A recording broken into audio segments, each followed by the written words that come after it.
Well, pack your bags and hurry down to Antarctica because gold is literally raining from the sky there.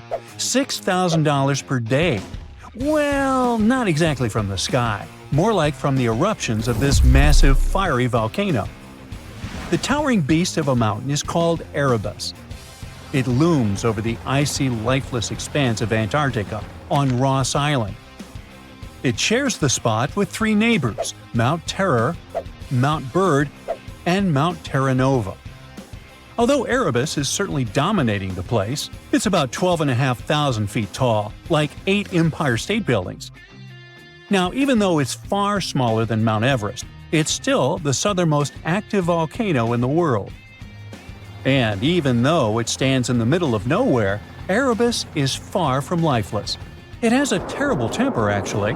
Erebus constantly breathes and roars, throwing out gases and chunks of molten rock in crazy tantrums called strombolian eruptions. And among them, it spews out tiny, delicate specks of shimmering gold. And it's not a couple here and there. This money fountain works every day, spewing out nearly a quarter pound of gold per day. Like we mentioned, it's worth over $6,000. It also sums up to a crazy 64 pounds of gold per year, over $2 million. But before you treasure hunters rush there, we have to tell you that these are more like particles of gold. They're often less than 60 micrometers in size and are scattered around, impossible to collect. And when we say scattered around, we mean it. Some of those particles have been found as far as 620 miles away from the volcano, carried in the middle of nowhere by Antarctic winds. Now, Erebus isn't a super friendly place to hang out next to. Its eruptions are wild and unpredictable. So, most of what scientists know about Erebus comes from satellites, which monitor its activity from the safety of space. For scientists, this place is also a gold mine. Erebus is the only volcano that can do this stuff. They figured out that this happens when the magma, superhot semi-molten rock beneath the Earth's surface, rises to the volcanoes. Magma brings some liquid gold with it. The moment it meets the chilly Antarctic air, the gold crystallizes into little pieces, and voila, $2 million per year. Erebus is such a weird and rare volcano. Its fiery heart has been burning for over 1 million years. Over these million years, it's been building layer by layer. Its basis is a super ancient lava, and the upper layers are youngsters. And throughout many years, it's been very active, with a glowing lava lake bubbling at its center. This lava lake is exactly what it sounds, a pool of constantly shifting, burning molten rock. This site is incredibly rare because there are only several lakes like that in the entire world. And this isn't just a pool of rock, it's a window into the volcano's soul. In Erebus, it's made of phonolite. Now, phonolite is a very cool rock. Its name comes from the Greek words for sound and stone. Because, guess what? It's a rock that produces a ringing sound when you strike it. There are only a couple of volcanoes that give it to us. But it's not the only volcano that can flex its weirdness. Oldoyenyo Lengai, a volcano from the East African Rift in northern Tanzania, is even more mysterious. It spews what's called nitrocarbonatite lava. Most volcanoes erupt glowing red-hot rivers of molten rock. But this one erupts dark lava. It flows super fast, like water, creating these thin, fast-moving rivers. So all this makes it look almost like black mud or oil. What's even wilder is that as soon as it hits the air, it starts reacting super fast and turns white within hours. It's like magic, with black lava turning into something that looks like white dust or snow. Not even mentioning that it even glows faintly at night. And it's not that hot either. Well, it's still pretty hot, from about 900 to 1,000 degrees Fahrenheit.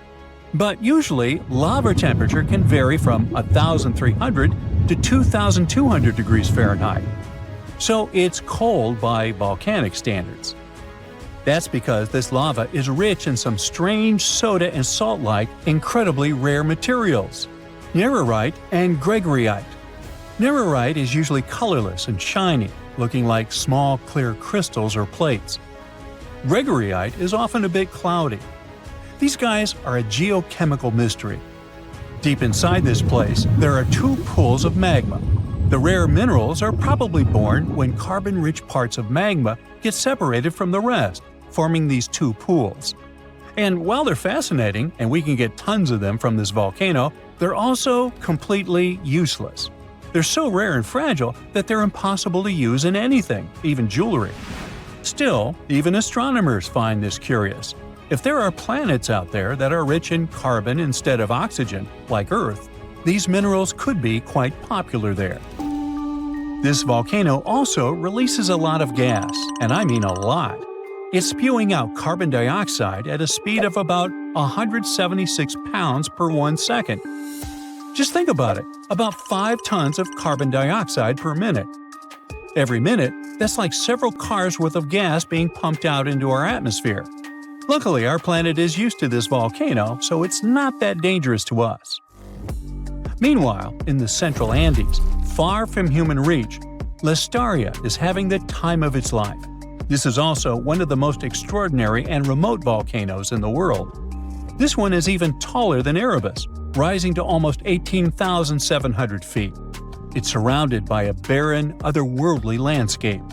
There are literally no humans within 90 miles around it, except for some volcanologists. Lestaria is absolutely wild, constantly breathing out hot gases and steam. The air seems almost alive there, shimmering with plumes of vapor escaping from cracks in the ground. These vents, called fumaroles, are more than just hot steam. They're basically chemical labs. They spit out tons of various gases, all of which react with the air and rock around, and what's left behind is something otherworldly. It's like someone spilled a painter's palette, bright yellows, fiery oranges, and rusty reds. But the wildest part are molten sulfur rivers, streams of bright yellow liquid bubbling and flowing down the sides of a volcano. Some of it is still burning, darkening, like some sort of weird s'mores. All that because the sulfur is getting heated to its melting point by the intense heat below and turns into a thick, glowing liquid. Then it starts flowing, cooling, and hardening. You can't tell if you should be fascinated or disgusted by this sight.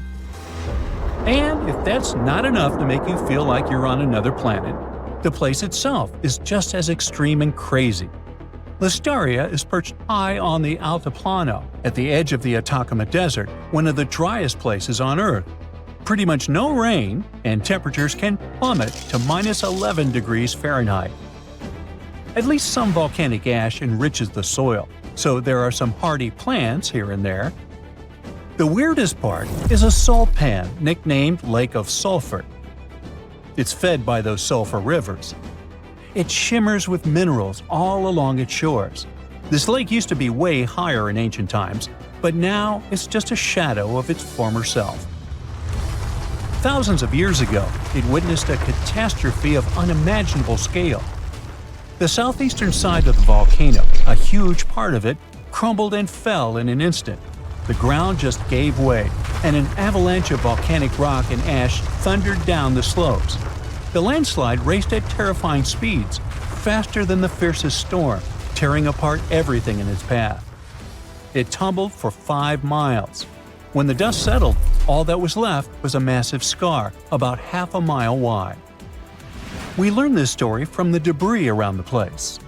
Ash, pumice, and lapilli all are the shattered remnants of the volcano itself, lying now at its base. Phew, you could finally send that last report for the day and breathe out. The weekend is around the corner, but just when you're about to hit send, you're alarmed by the low rumbling under your desk. Is it the light rail passing by? Unfortunately, that's not the case. It's a volcano speaking. What, here? In Arizona? That's right, the ground keeps shifting under Arizona, reminding us that Earth is alive. No panic though. Let's arm ourselves with some context. 20 American states have extinct, active, and dormant, currently sleeping, volcanoes. Among such states, you can find California, New Mexico, Nevada, Utah, and Colorado. On the bright side, Arizona's volcanoes are dormant at the moment. but it doesn't mean they won't go off in the near or not so near future. Now, how about traveling to Arizona to check the traces of its active volcanic past? They dot the desert landscapes of this state like spots dot a Dalmatian. There are entire volcanic fields southwest of Phoenix, east of Douglas, near Flagstaff, north of Kingman, and near the Mexico border. The most worrying thing about these fields is that even though they're not active at the moment, eruptions in this region might happen every 1,000 years or so. Well, the time seems to be up. The last powerful and destructive volcanic eruption occurred around 1,000 years ago at the Sunset Crater. Oh, this place is worth paying more attention to. And we will, but a bit later. First, we have to talk about hotspots. No, not that place where you can surf the web.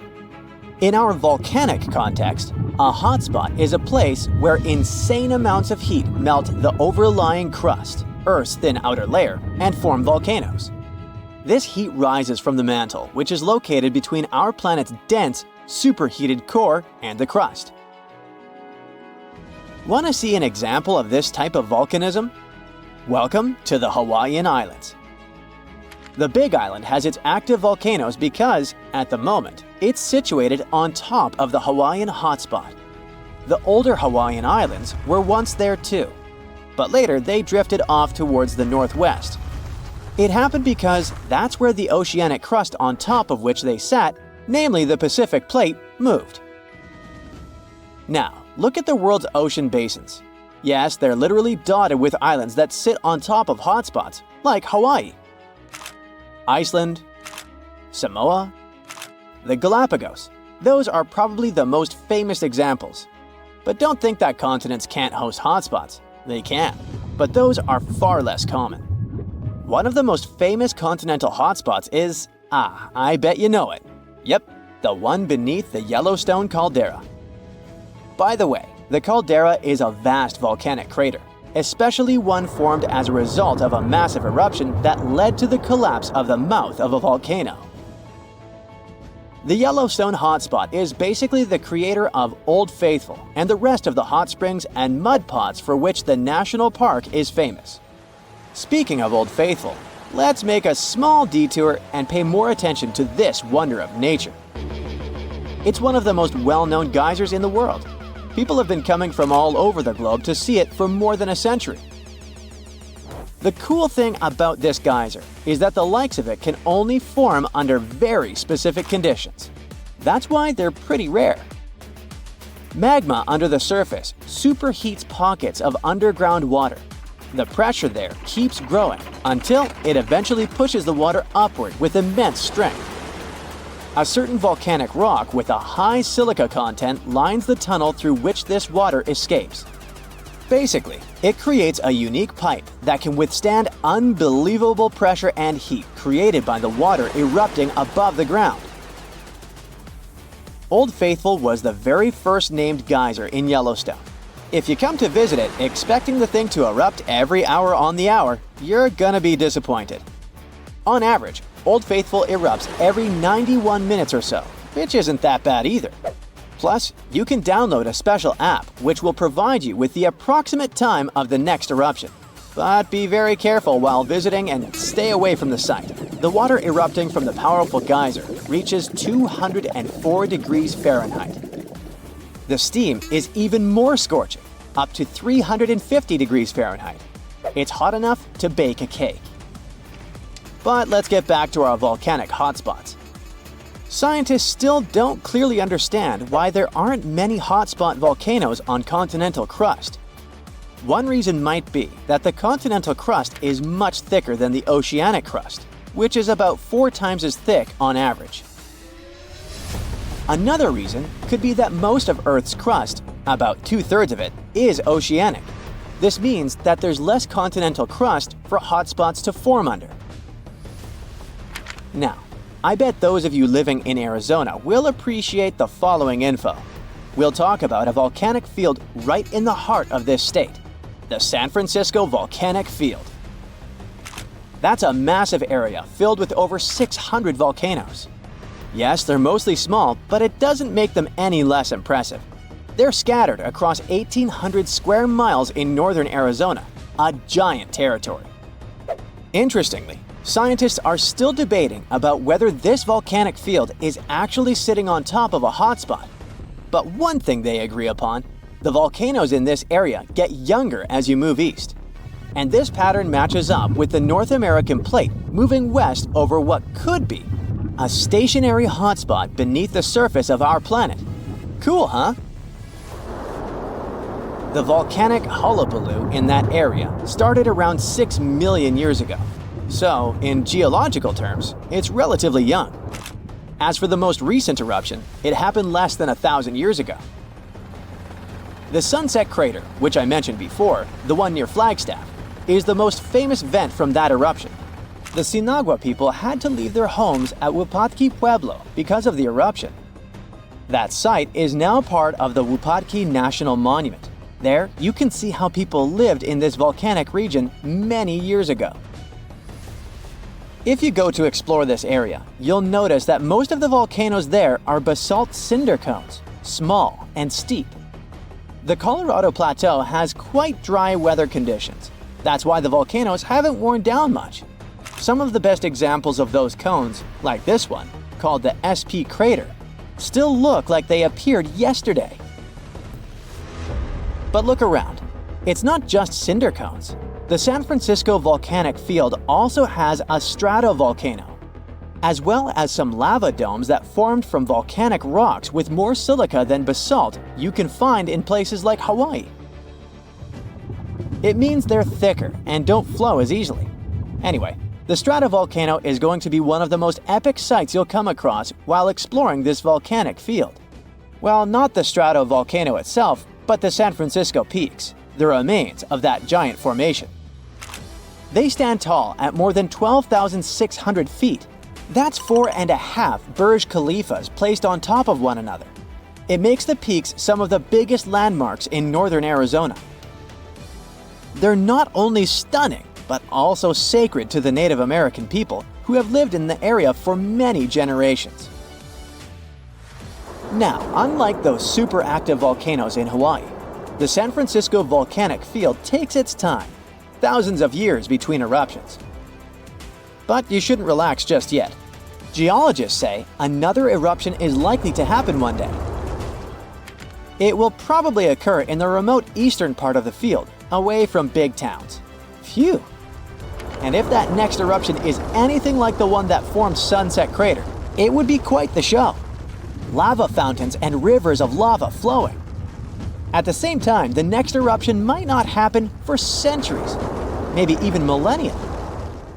Until then, the San Francisco volcanic field will remain a hidden gem of volcanic history, waiting for its next fiery performance. Do you know how harsh the water around undersea volcanoes is? It is so acidic that some samples even showed it to be at a level between stomach acid and battery acid. This water also contains so many chemicals that are toxic to normal marine creatures and plants. And yet, some species have found a way to live near or inside hydrothermal vents, like the special type of shrimp. This mysterious creature from the dark depths of the ocean has adapted to grazing bacterial filaments using its small claws, which are similar to garden shears. Hydrothermal vents stemming from the volcano coat the rocky surface, which means that all those creatures living down there get something to eat. In fact, undersea volcanoes provide 3 very important life-sustaining elements in those areas: minerals, hot water, and bacteria. Whenever there's an open fissure in the ocean floor, water seeps into it. Bacteria living in the crust of our planet then move in and remain in the hot water. The temperature of the water there can go up to 750 degrees. When the fissure erupts and expels the heated water, these bacteria get expelled along with it. There's something else that comes along for the ride: many nutritious minerals that resided in the rock that has been dissolved by the superhot water. The warmth coming from the vent and the minerals sustain the bacteria and give them the perfect chance to multiply. In many cases, the first sign of life around an underwater volcano is a thick coating of bacteria. The bacteria develop stable colonies, which is why other deep-sea creatures that inhabit these dark areas use them as food, like these shrimp. They're trying to eat that fast-growing bacteria and at the same time do their best to avoid the hazards of all the volcanic eruptions. The waters surrounding undersea volcanoes are usually too acidic and hot for humans to dive to, even when there is no lava, ash, or steam spewing from the craters. But when a group of researchers took adequate equipment and finally managed to leave their camera in the hot acidic waters for an hour, they had no idea that they were going to find... Are those sharks? They were hiding in the deep, orange, murky waters around the Solomon Islands submerged Cavachi. Different shark species, including hammerheads, scalloped hammerheads, and reef sharks. The story gets even better when you realize Cavachi is an active volcano with pretty common eruptions. Apparently, submarine boiling lava and underwater explosions don't scare those sharks at all. It's their home, where they feel safe and comfortable. They must have done a great job evolving into this harsh environment over millions and millions of years. So now they can swim through steam and lava without any issue. One of the reasons could be the special pores that they have near their snouts. One of these theories even says if these pores allow sharks to sense changes in the magnetic field of our planet. And sharks need that information for homing and migration, but that also means that they can detect cyclones and hurricanes, thus able to skillfully avoid them and similar dangerous situations in time. Back then, scientists also discovered a sleeper shark about 12 miles from the volcano. It's a specific type of shark that usually lives in the northern Atlantic and Pacific, or in some cases even further south near Antarctica in Australia. Alright, now let's check out this unusual worm. Don't let its rainbow glow fool you. This mysterious creature is actually a scary predator, with jaws usually seen in horror movies. This creep lives 3,900 feet deep, down in the muddy seafloor near northern New Zealand. A team of researchers took a 3-week expedition throughout deep-sea areas in the volcano-rich Kermadec Ridge. This enormous area included 3,800 square miles of canyons, continental slopes, mountains, and hydrothermal vents, parts where undersea volcanoes release gases and hot water. And that's where they found this thing. There are 10,000 species of these worms in the oceans. Most of them have tails and segmented bodies, but they usually look pretty different from one another depending on the area where they live. There is also a tube worm, which we also call the Pompeii worm. This type lives in hydrothermal vents deep down on the ocean floor. The temperature down there sometimes goes over 140 degrees. Up next, we got a snaggletooth dragonfish. A team of researchers found these tiny critters in underwater volcanoes near the coast of Sydney. It's a black fish with translucent fangs that looks way scarier than most fish you'd see close to the surface because it lives in warm, acidic water near undersea volcanoes. Humans rarely get to see these deep-sea fish. Alright, how about a lobster? The Erupticus squat lobster lives in depths of up to 4,600 feet, mostly somewhere around deep-sea coral. They're called squat lobsters because they look similar to true lobsters but are flattened in shape from the top and bottom. They don't go around carrying their shell with them, but their carapace is flexible and soft enough so they can squeeze their body into small crevices. When they do this, they leave their long, sharp claws exposed so they can keep unwanted visitors away. It's hard and dangerous to directly go into dark ocean depths and study underwater volcanoes, so researchers came up with a new way to do it. They study deep-sea coral. As they develop, the skeletons of black corals contain a record of the noble gases in seawater. This helps scientists collect information on volcanic activity near these corals. Check out these unusual yellowish creatures known as snake stars. Researchers saw them on an undersea peak at a depth of 4,000 feet. They spend most of their time wrapped around coral branches. That's where they can easily capture food particles from the perches around them. Volcanic vents themselves hide some very pretty unusual creatures, such as these small, hairy, red-eyed crabs, too. They live among rocks on the summit of seamounts in dark depths of up to 3,000 feet. There are crabs that live even deeper than that, 1.5 miles, on the ocean floor near Antarctica. They got their nickname Hoth crabs because of their hairy chest and are part of a lost world of deep-sea creatures that live around volcanic vents at great depths. Big male Hoth crabs spend most of their time highest on the mineral spires of the vents. That's actually the closest to the hot fluids that go out of them, where smaller male crabs live at the base of the mineral spires. After they get together, females crawl away, looking for the warm fluids that seep from the sea floor. They are rich in minerals, but they can be toxic to their young, so they need to get far away. This way, female crabs move to a safe place and hide from the potential predators, like seven-armed sea stars and big sea anemones. Wow, the cavalcade just never ends, huh? Now these next creatures, the Galapagos snakes, don't live in undersea volcanoes, but it's still fascinating how they've managed to adjust to living on the summits of volcanoes. The Galapagos Islands have 21 volcanoes, and 13 of them are active. It's a unique area with many animal species that you won't find anywhere else on the planet.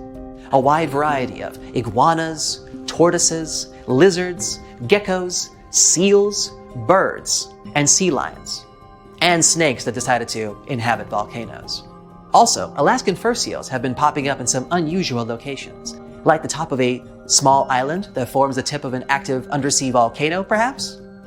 Vents there spew steam, mud, and sulfurous gases. Their surface is covered with huge rocks that exploded out of the vent a couple years ago. This place doesn't look that hospitable, but northern fur seals obviously wouldn't agree. Maybe because there's so much food around this island, like squid and northern smooth tongue, a deep water fish. Because of the ease with which they can gather food, it's much easier for them to take care of their young. And check out this giant woolly rat. It lives in the rainforest that surround the extinct volcano called Mount Basavi. Its crater is 2.5 miles wide. There are high walls around the volcano, and at first glance it seems like nothing interesting has been going on here, except for some unusual creatures, like this large fluffy animal that kind of looks more like a beaver than a regular rat. It's 32 inches long from nose to tail and weighs 3.5 pounds, and it's one of the largest rats in the world. They have a silver-gray coat, and researchers think that they build their nests underground. These rats eat roots and leaves. This extinct volcano is in New Guinea, which is known for its over 70 species of mice and rats. So these woolly rats have obviously adjusted through generations and evolved to live in these unpleasant conditions. One of the few places you haven't traveled to yet is a volcano. It's an opening in the Earth's crust through which hot gases, molten rock, and other stuff get to the surface of the planet.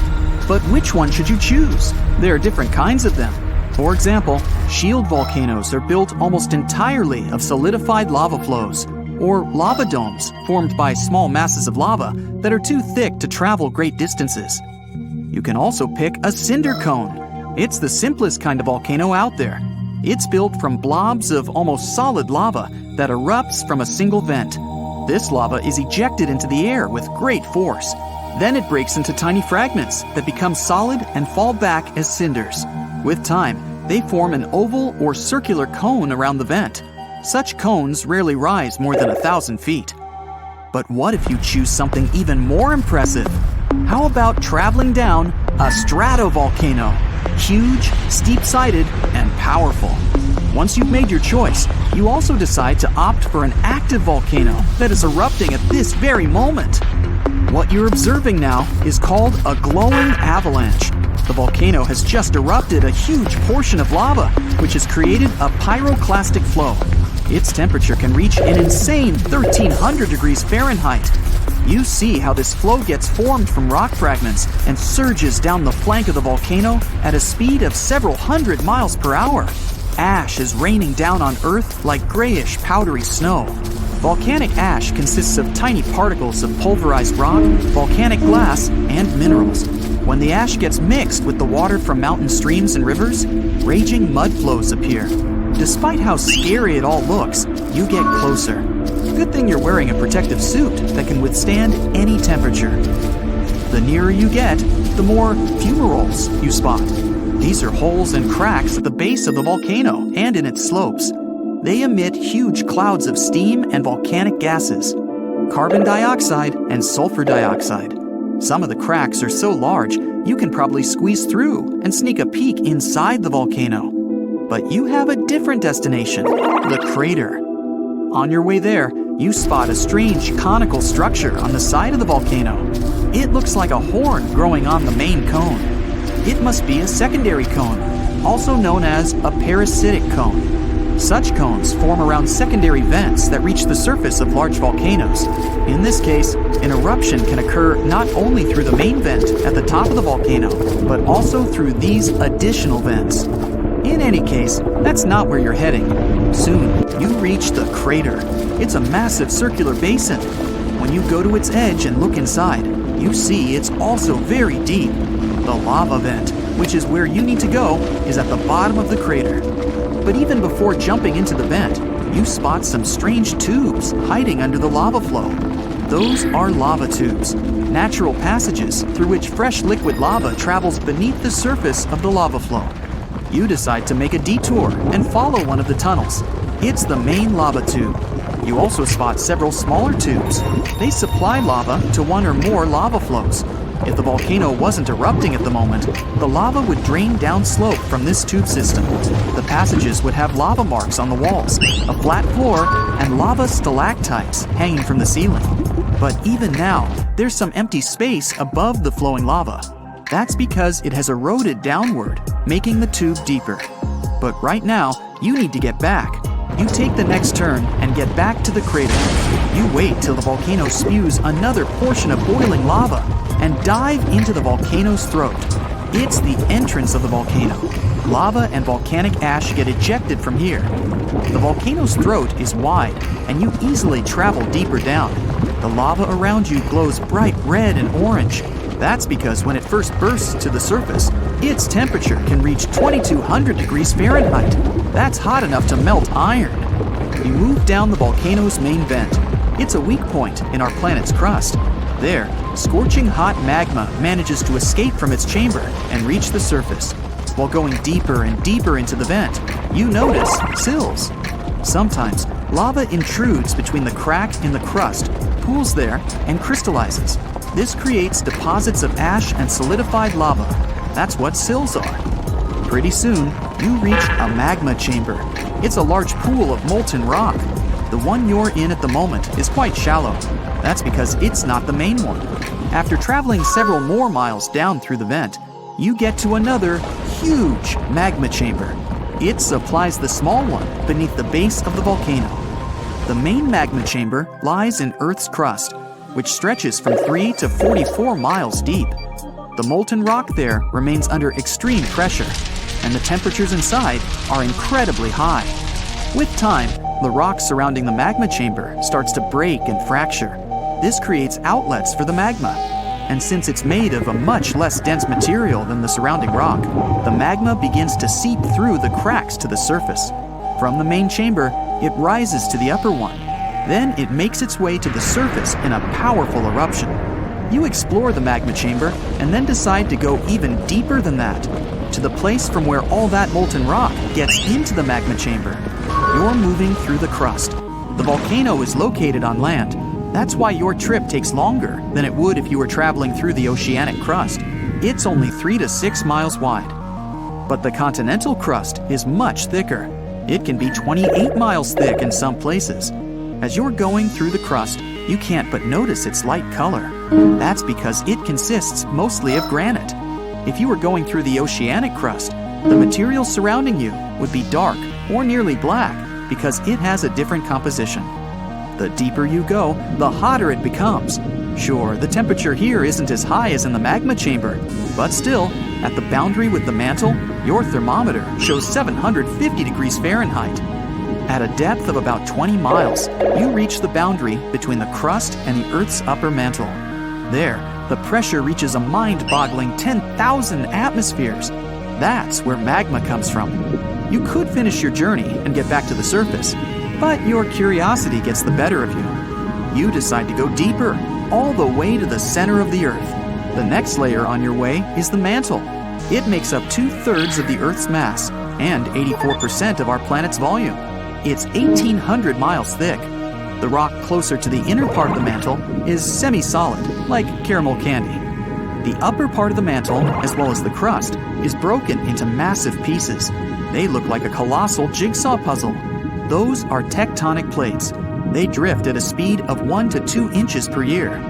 You're moving through the upper mantle and feel the temperatures rising up to 1,600 degrees Fahrenheit. Near the boundary with the core, the temperature is already as high as 7,000 degrees Fahrenheit. The pressure in the lower mantle reaches 240,000 atmospheres. You'd feel the same pressure if 3,300 elephants made a tower on your head.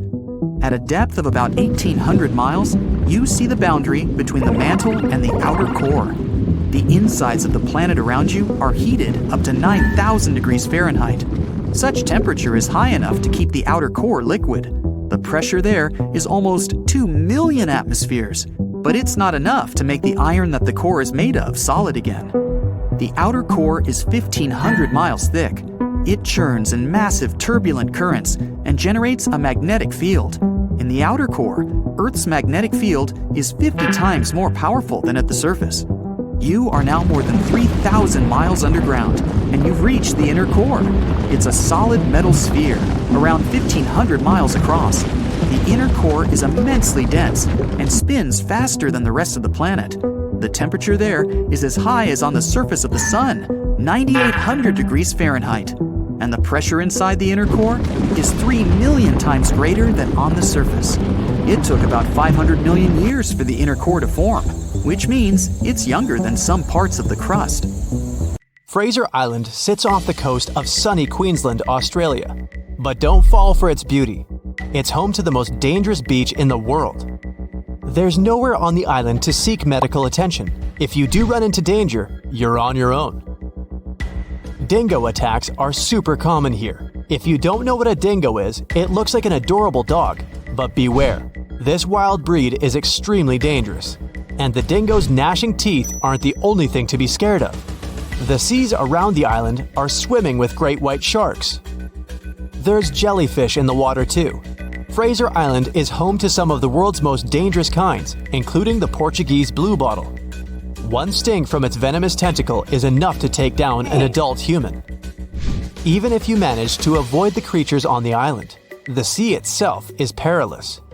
The waters are incredibly rough and have powerful riptides.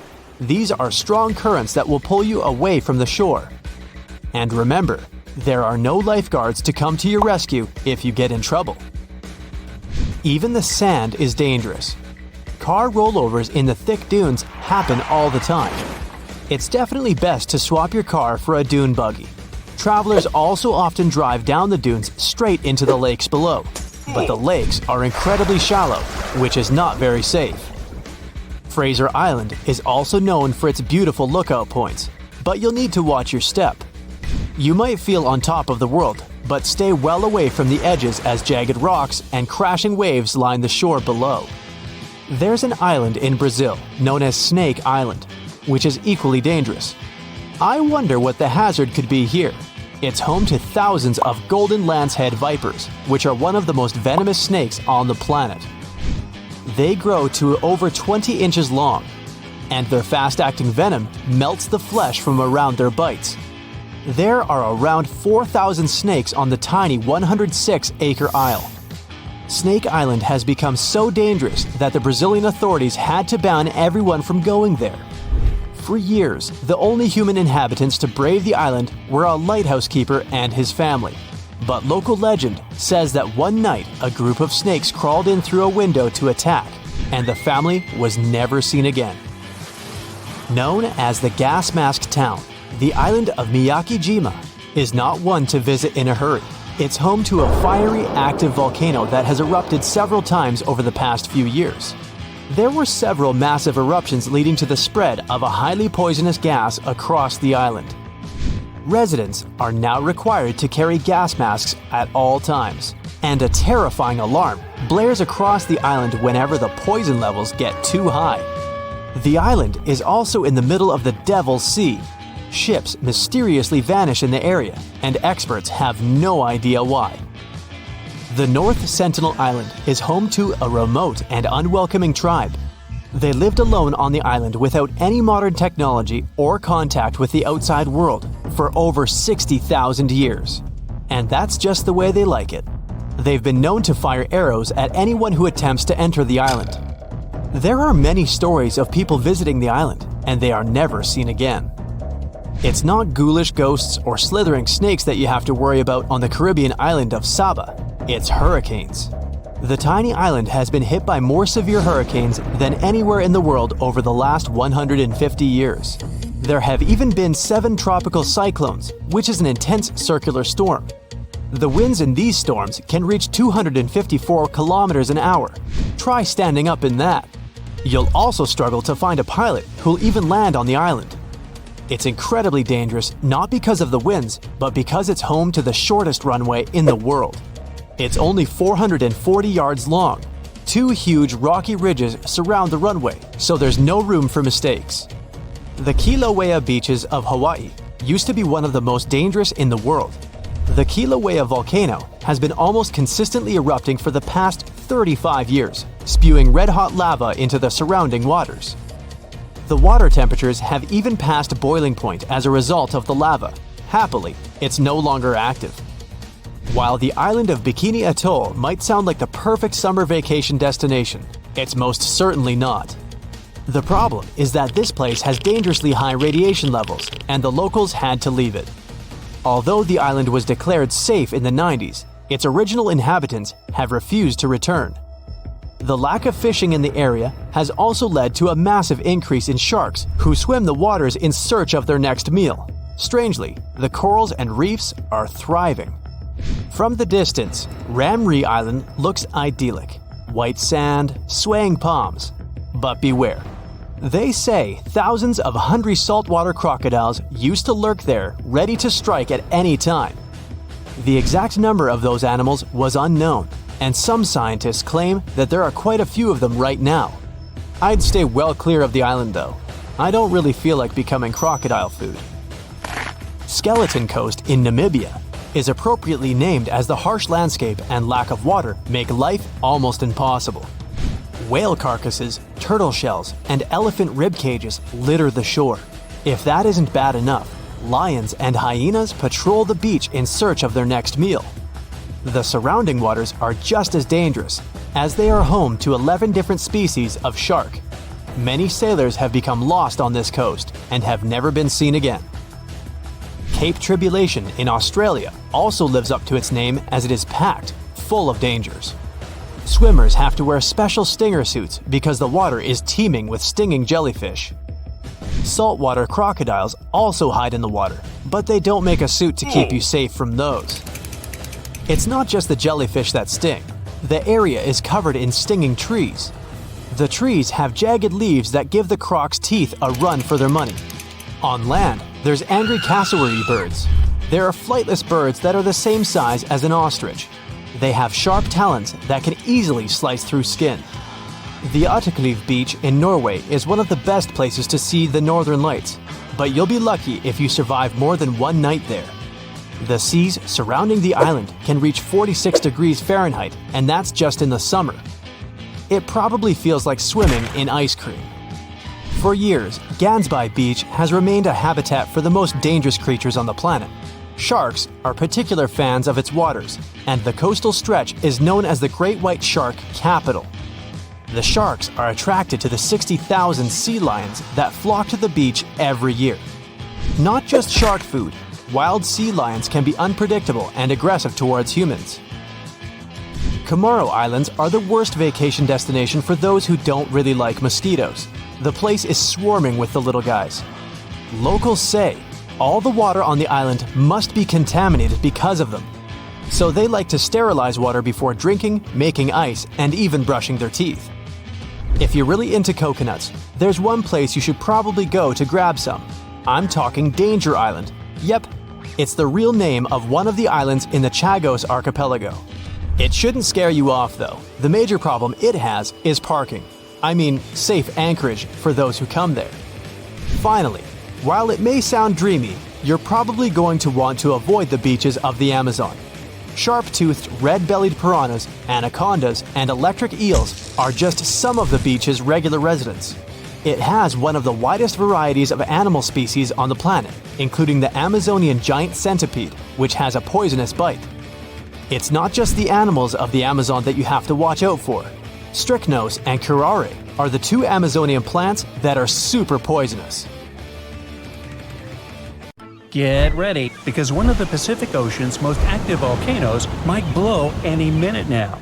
Scientists monitoring Axial Seamount, a gigantic underwater lava factory just off the coast of Oregon, say it could erupt literally any time between today and early 2026 at the latest.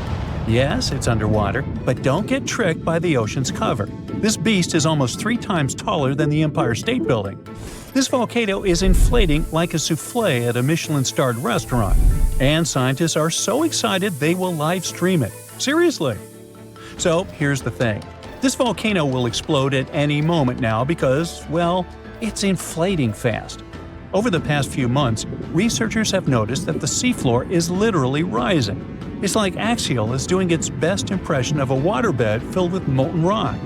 Scientists call this inflation, which sounds like something you'd complain about after Thanksgiving dinner.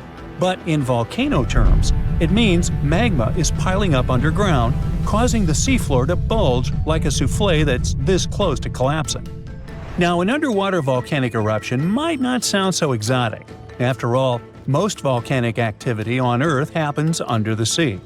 Believe it or not, there are more than 1 million submarine volcanoes quietly churning lava beneath the waves as you watch this.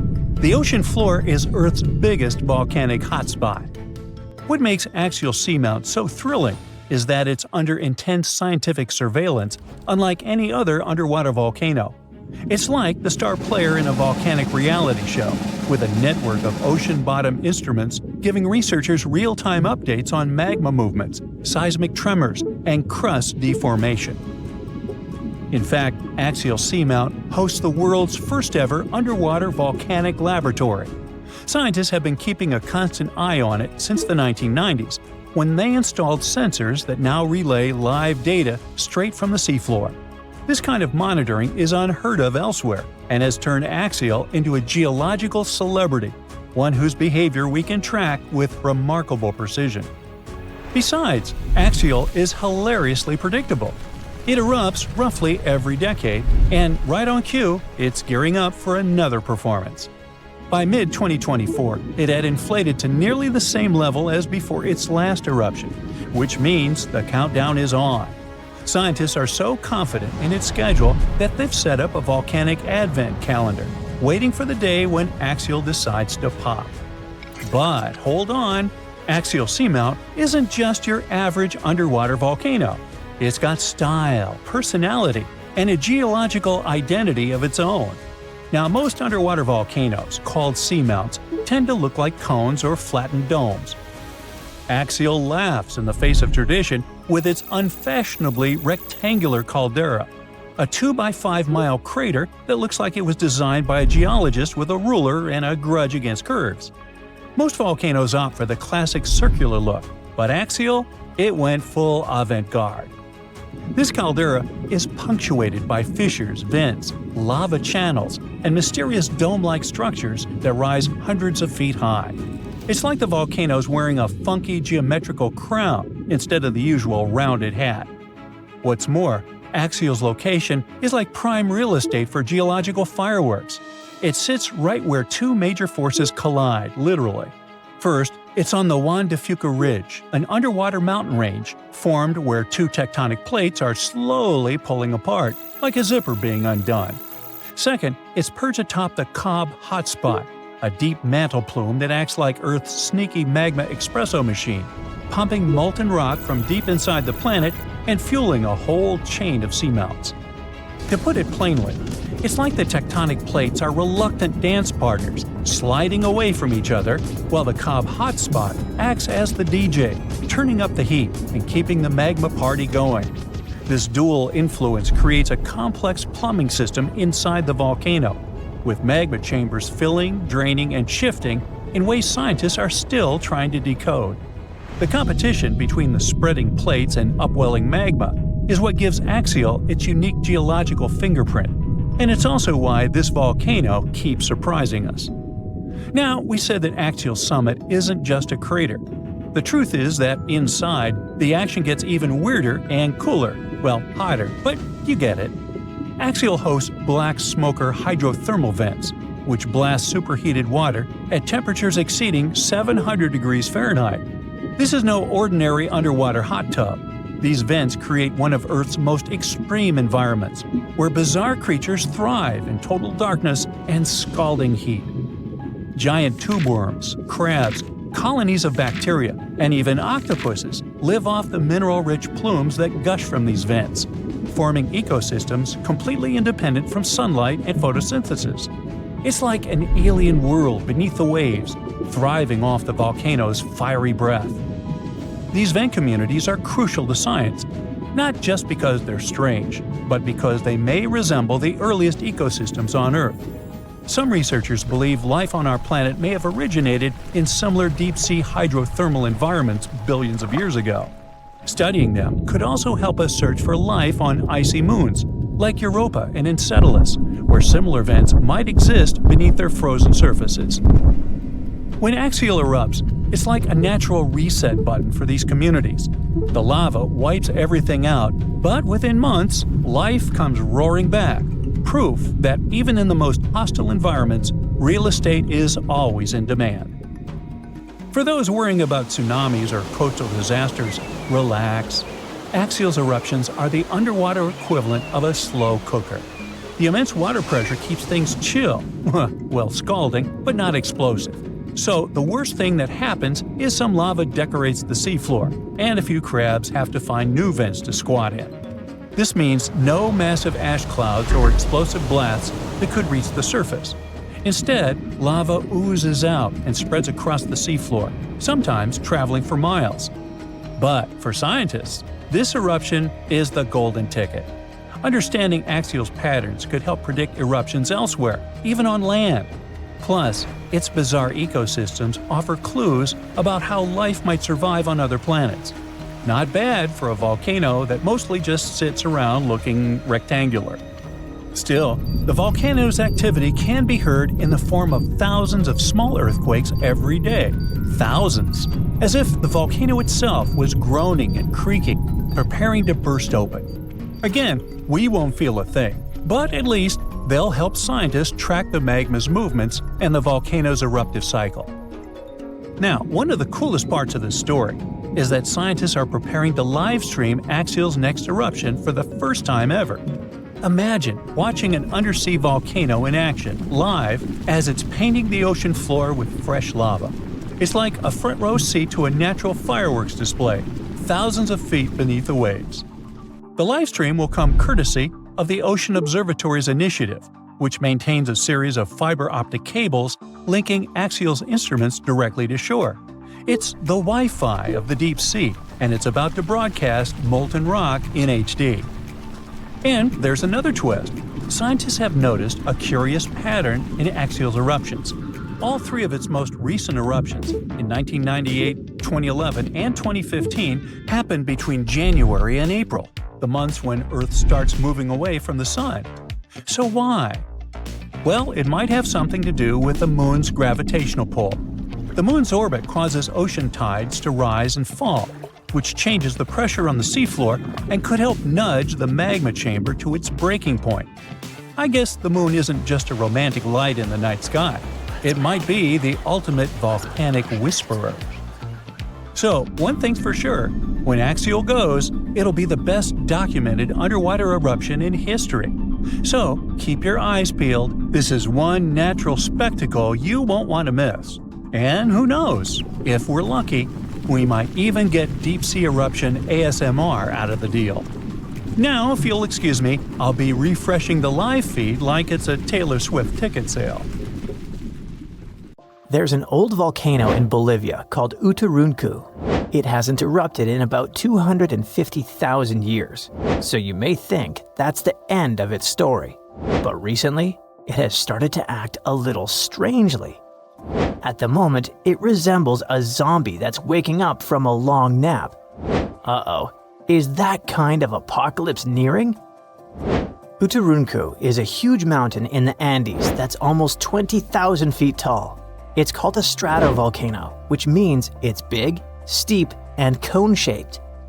These kinds of volcanoes are made from layers of lava, ash, and rocks. They can have terrifying, powerful, explosive eruptions because their lava is thick and traps gas inside. Think of it like a shaken-up soda that's ready to burst. Famous ones like Mount Vesuvius are just like Uturuncu. And do you remember about the tragic fate of Pompeii, completely destroyed during the eruption of Mount Vesuvius? Does something similar await Bolivia? Even though Uturuncu has been quiet for a long time, scientists have noticed that it's been letting out gas, rumbling with small earthquakes, and even making the ground around it bulge, kind of like it's stretching. So, people started wondering if it was getting ready to erupt again. Scientists decided to take a closer look at this situation and found out that liquid and gas moving around under the volcano is causing all this activity. It doesn't mean the volcano is definitely going to erupt, but it helps explain why it still seems alive. Let's dive into details. Since the 1990s, scientists have been using satellites and GPS to keep an eye on the ground around the Uturuncu volcano. At one point, they noticed something weird. The ground was rising in the middle and sinking around the edges, kind of like a sombrero hat. The middle part has been slowly going up for at least 50 years, by about 0.4 inches a year. It doesn't sound like a lot, but hold on. This strange shape, along with lots of tiny earthquakes and gas like carbon dioxide coming out of the volcano, made scientists think that there might be a giant blob of magma growing under the mountain. If that were true, it could mean only one scary thing. The volcano could be getting ready to erupt. Uturuncu sits on top of a huge underground pool of magma called the Altiplano Puna magma body. This pool is really big and really deep, stretching under parts of Bolivia, Chile, and Argentina. Scientists thought that magma from the APMB might be rising and collecting near the surface, which could lead to an eruption. But now, after studying more than 1,700 earthquakes and checking the rocks around the volcano, scientists have a new idea. Apparently, it's not magma rising up. Instead, hot fluids and gases are traveling up from the APMB through a narrow path shaped like a chimney. These gases, like steam and CO2, can get trapped under the top of the volcano, while salty water, brine, spreads out sideways into tiny cracks in the rocks. This moving gas and water can make the ground rise and fall and cause small quakes, without any magma getting close to the surface. So the good news is, Uturuncu probably isn't about to erupt. If it did happen, it would cause serious damage to nearby communities and even pose a threat to human lives. Lava flows could reach towns tens of miles away from the volcano, and volcanic ash could even spread across Bolivia, Argentina, and Chile. Luckily, even though the volcano is still alive and rumbling, it's not as dangerous as scientists once thought. This discovery might help scientists figure out if other volcanoes around the world are getting ready to erupt. Now, let's visit Alaska, where according to researchers, Mount Spur might erupt soon.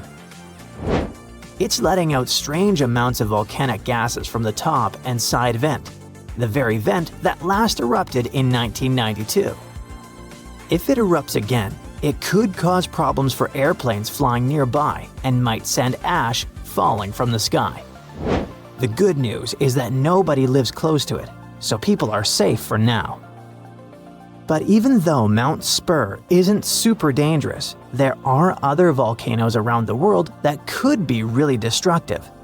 One of those is Campi Flegrei, a giant volcano system near the city of Naples. Instead of one big mountain, it has 24 craters spread across the area. It last erupted in 1538, but its biggest eruption happened about 40,000 years ago. That explosion covered the whole Mediterranean region in ash and made temperatures drop by up to 16.2 degrees Fahrenheit in Eastern Europe, which led to a very cold volcanic winter.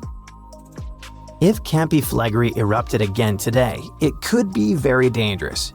It might cover Naples and nearby places in ash, causing earthquakes and landslides, and create air pollution and acid rain. Scientists are keeping an eye on it, especially after a 4.4 magnitude earthquake shook the area in March 2025. But the good news is, there's no sign that magma is rising to the surface right now, which means an eruption isn't expected soon. Still, since Italy has a lot of volcanic activity, experts continue to watch it carefully. Mount Vesuvius is also in Italy and is one of the most famous volcanoes in the world. It's known for its huge eruption in 79 CE that buried the Roman cities of Pompeii and Herculaneum. The last time the volcano erupted was in 1944. Today, Vesuvius is even more dangerous because over 3 million people live near it. Around 700,000 people are living illegally right on its slopes, which puts them even more at risk. If the volcano erupts again, it could send rocks and ash flying through the air at nearly 100 miles per hour and cause major destruction, possibly even wiping out Naples. And still, scientists believe a big eruption from Vesuvius probably won't happen for a few hundred more years. But since it's still an active volcano, researchers continue to monitor it. Cumbre Vieja is a volcano on the island of La Palma, which is part of the Canary Islands. It last erupted in 2021. During that eruption, lava poured out of the volcano and flowed all the way to the sea. It destroyed over 3,000 homes, but luckily, thousands of people were safely evacuated, so it wasn't as bad as it could have been. In the past, scientists were worried that a huge eruption could cause the entire western side of the volcano to break off and crash into the ocean. This could create a mega tsunami, sending massive waves hundreds of feet high across the Atlantic Ocean. But more recent studies have shown that this is very unlikely to happen. Mount St. Helens is a volcano in Washington State in the United States. It had a massive eruption in May 1980 that ended the lives of 57 people. That eruption also caused the biggest landslide ever recorded. Hot, pressurized magma exploded from the volcano, shooting ash 15 miles into the sky.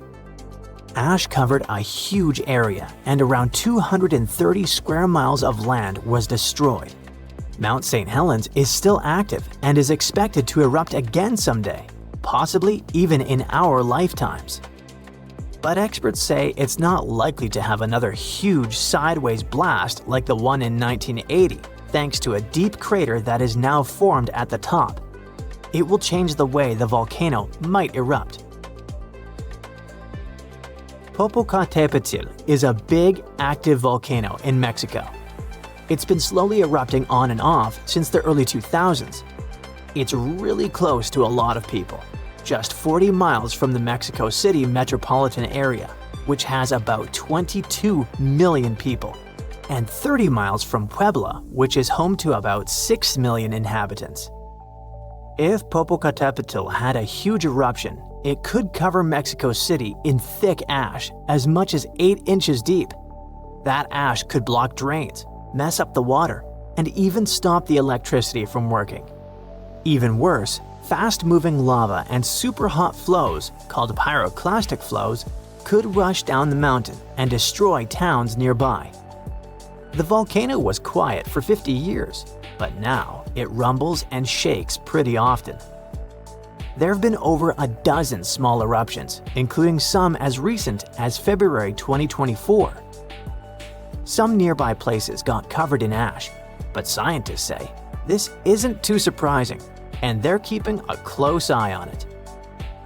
So, a human being can survive the unimaginable sometimes, like 140-degree Fahrenheit temperature for brief periods of time. And you'd be surprised, even falling into a volcano. Oops. Then you can ask, what the heck were they thinking? Not so much, apparently. Some years ago, there was an eruption of Hawaii's Kilauea.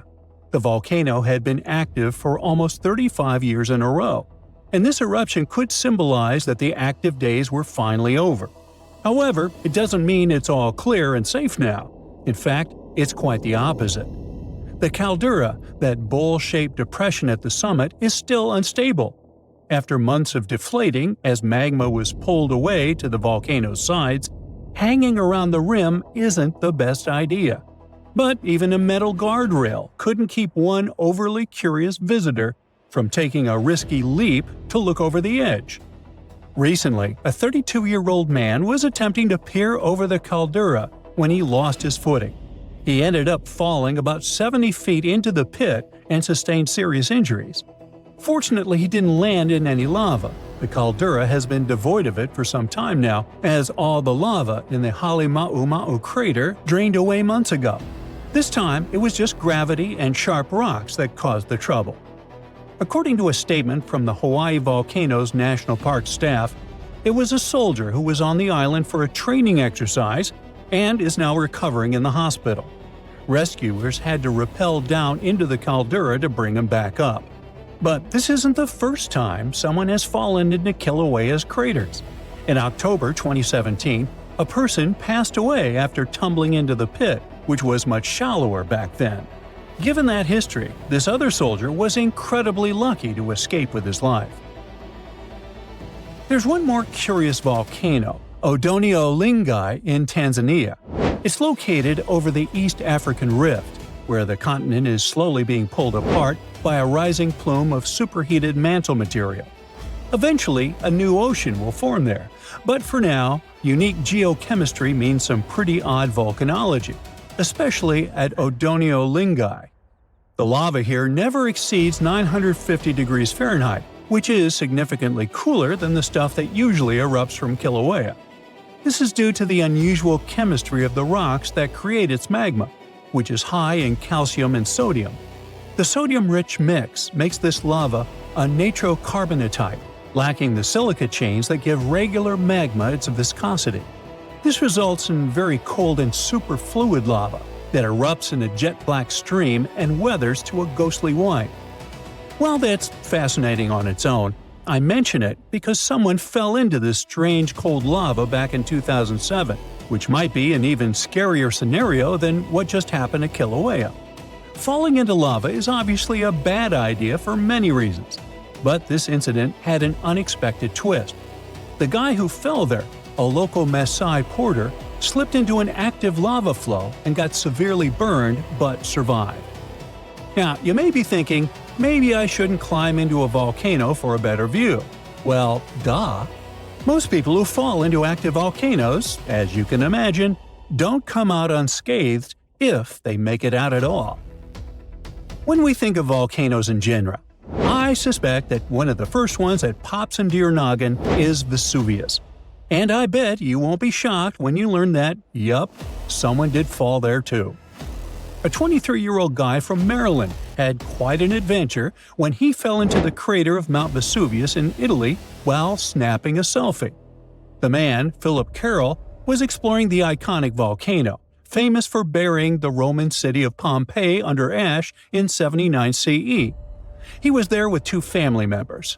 Local authorities were confused about what had happened, but they later explained that the family had taken a restricted trail to reach the summit. They hiked up from the town of Ottaviano, but ended up on a path that was off-limits to tourists, ignoring a small gate and clear no-access signs. First mistake. Once they reached the top of the volcano, which stands over 4,000 feet tall, Carroll decided to take a selfie. Big mistake. Oops, he dropped his phone into the crater. While trying to retrieve it, he fell and slid down a few meters into the crater. He managed to halt his fall, but he was stuck at that point. The situation could have been worse. Philip was incredibly lucky. If he had kept sliding, he would have dropped almost 1,000 feet into the crater. Nearly took himself out of the gene pool over a selfie. Now, for some context, Vesuvius's cone-shaped crater is about 1,000 feet deep and 1,500 feet wide.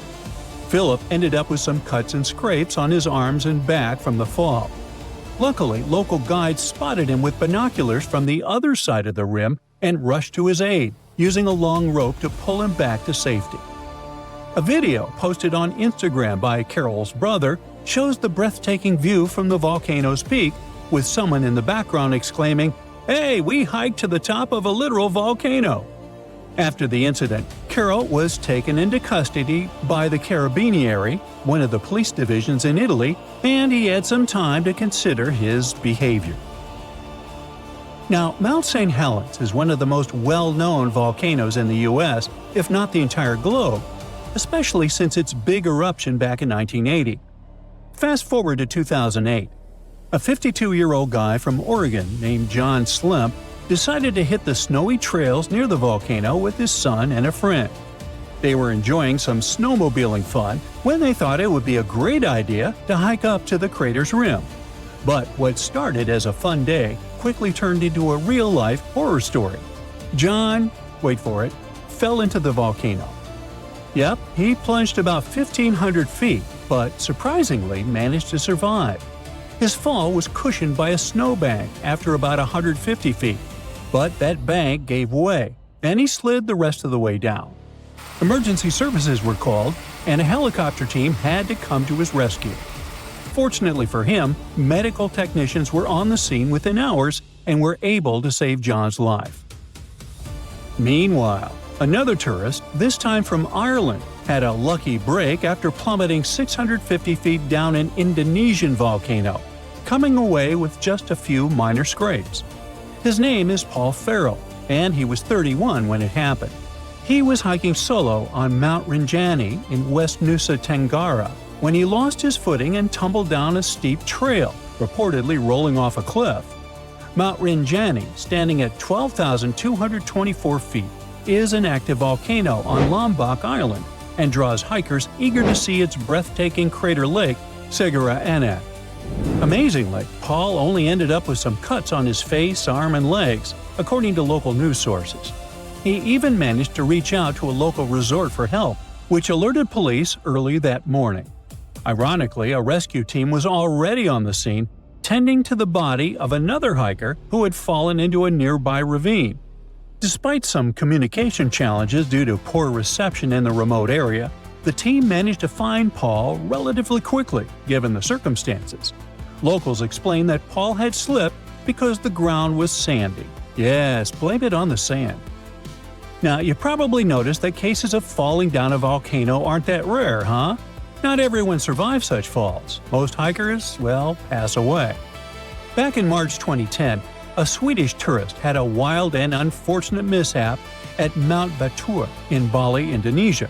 He was hiking up to the rim of the active volcano just before sunrise, hoping to soak in the breathtaking view, when, out of nowhere, he accidentally slipped and fell in. Whoopsies! Instead of enjoying a stunning sunrise, this unfortunate backpacker found himself plummeting about 500 feet to his last destination. He wasn't alone. He had 3 friends with him, a serene early morning trek that took a tragic twist. Interestingly, the authorities actually considered the trail he was on to be quite safe, making this incident all the more heartbreaking and unexpected. Well, you be the judge. It's the 15th of January, 2022, 4:47 p.m. local time. It will start any moment. Here, do you feel these jolts? The South Pacific is about to experience one of the most powerful volcanic eruptions ever recorded by modern instruments. The eruption begins at Hanga Tonga Hanga Ha'api, an underwater volcano in the Tongan archipelago. The eruption itself is enormous. Its volcanic explosivity index is at least VEI 5, with the maximum being 8. It's as powerful as such historic catastrophes as Mount St. Helens in 1980 and Mount Vesuvius in 79 CE. The eruption releases a staggering 2.4 cubic miles of volcanic material, and sends over 150 million tons of water vapor into the stratosphere. This amount of water vapor would have been enough to fill 58,000 Olympic swimming pools. Additionally, the eruption generates the fastest underwater currents ever recorded and triggers large tsunamis that struck areas as far as Peru, more than 6,200 miles away from the volcano. And it takes at least 4 lives, with even more missing.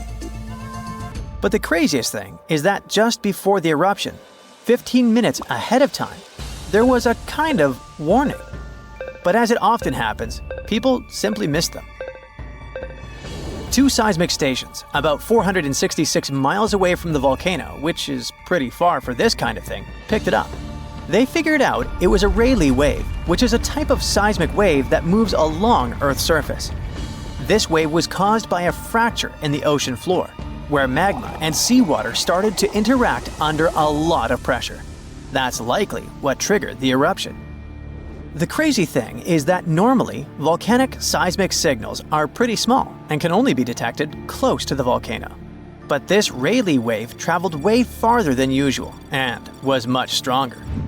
It means there had to be a massive amount of movement going on beneath the surface before the eruption. While people on the ground didn't feel it, those distant sensors picked it up. And this discovery is great for identifying volcanic threats earlier in the future and for improving early warning systems. If scientists can detect these seismic precursors, they could give a heads up before an eruption happens. That would give people time to evacuate and reduce the chances of injuries or property damage, especially for underwater volcanoes like this one, which can also trigger fatal tsunamis. Now, the eruption was big, but its impact was mostly contained. However, this discovery underlines how important seismic data is for predicting and preparing for these disasters. Even though this precursor wasn't used to issue a warning during this eruption, the idea that we could use this kind of information in real time during future eruptions is really promising, especially for underwater eruptions, which apparently might give us more warning time than we thought. Even though we wouldn't have been able to hear that precursor warning signal, there is a sound so loud it could actually finish you.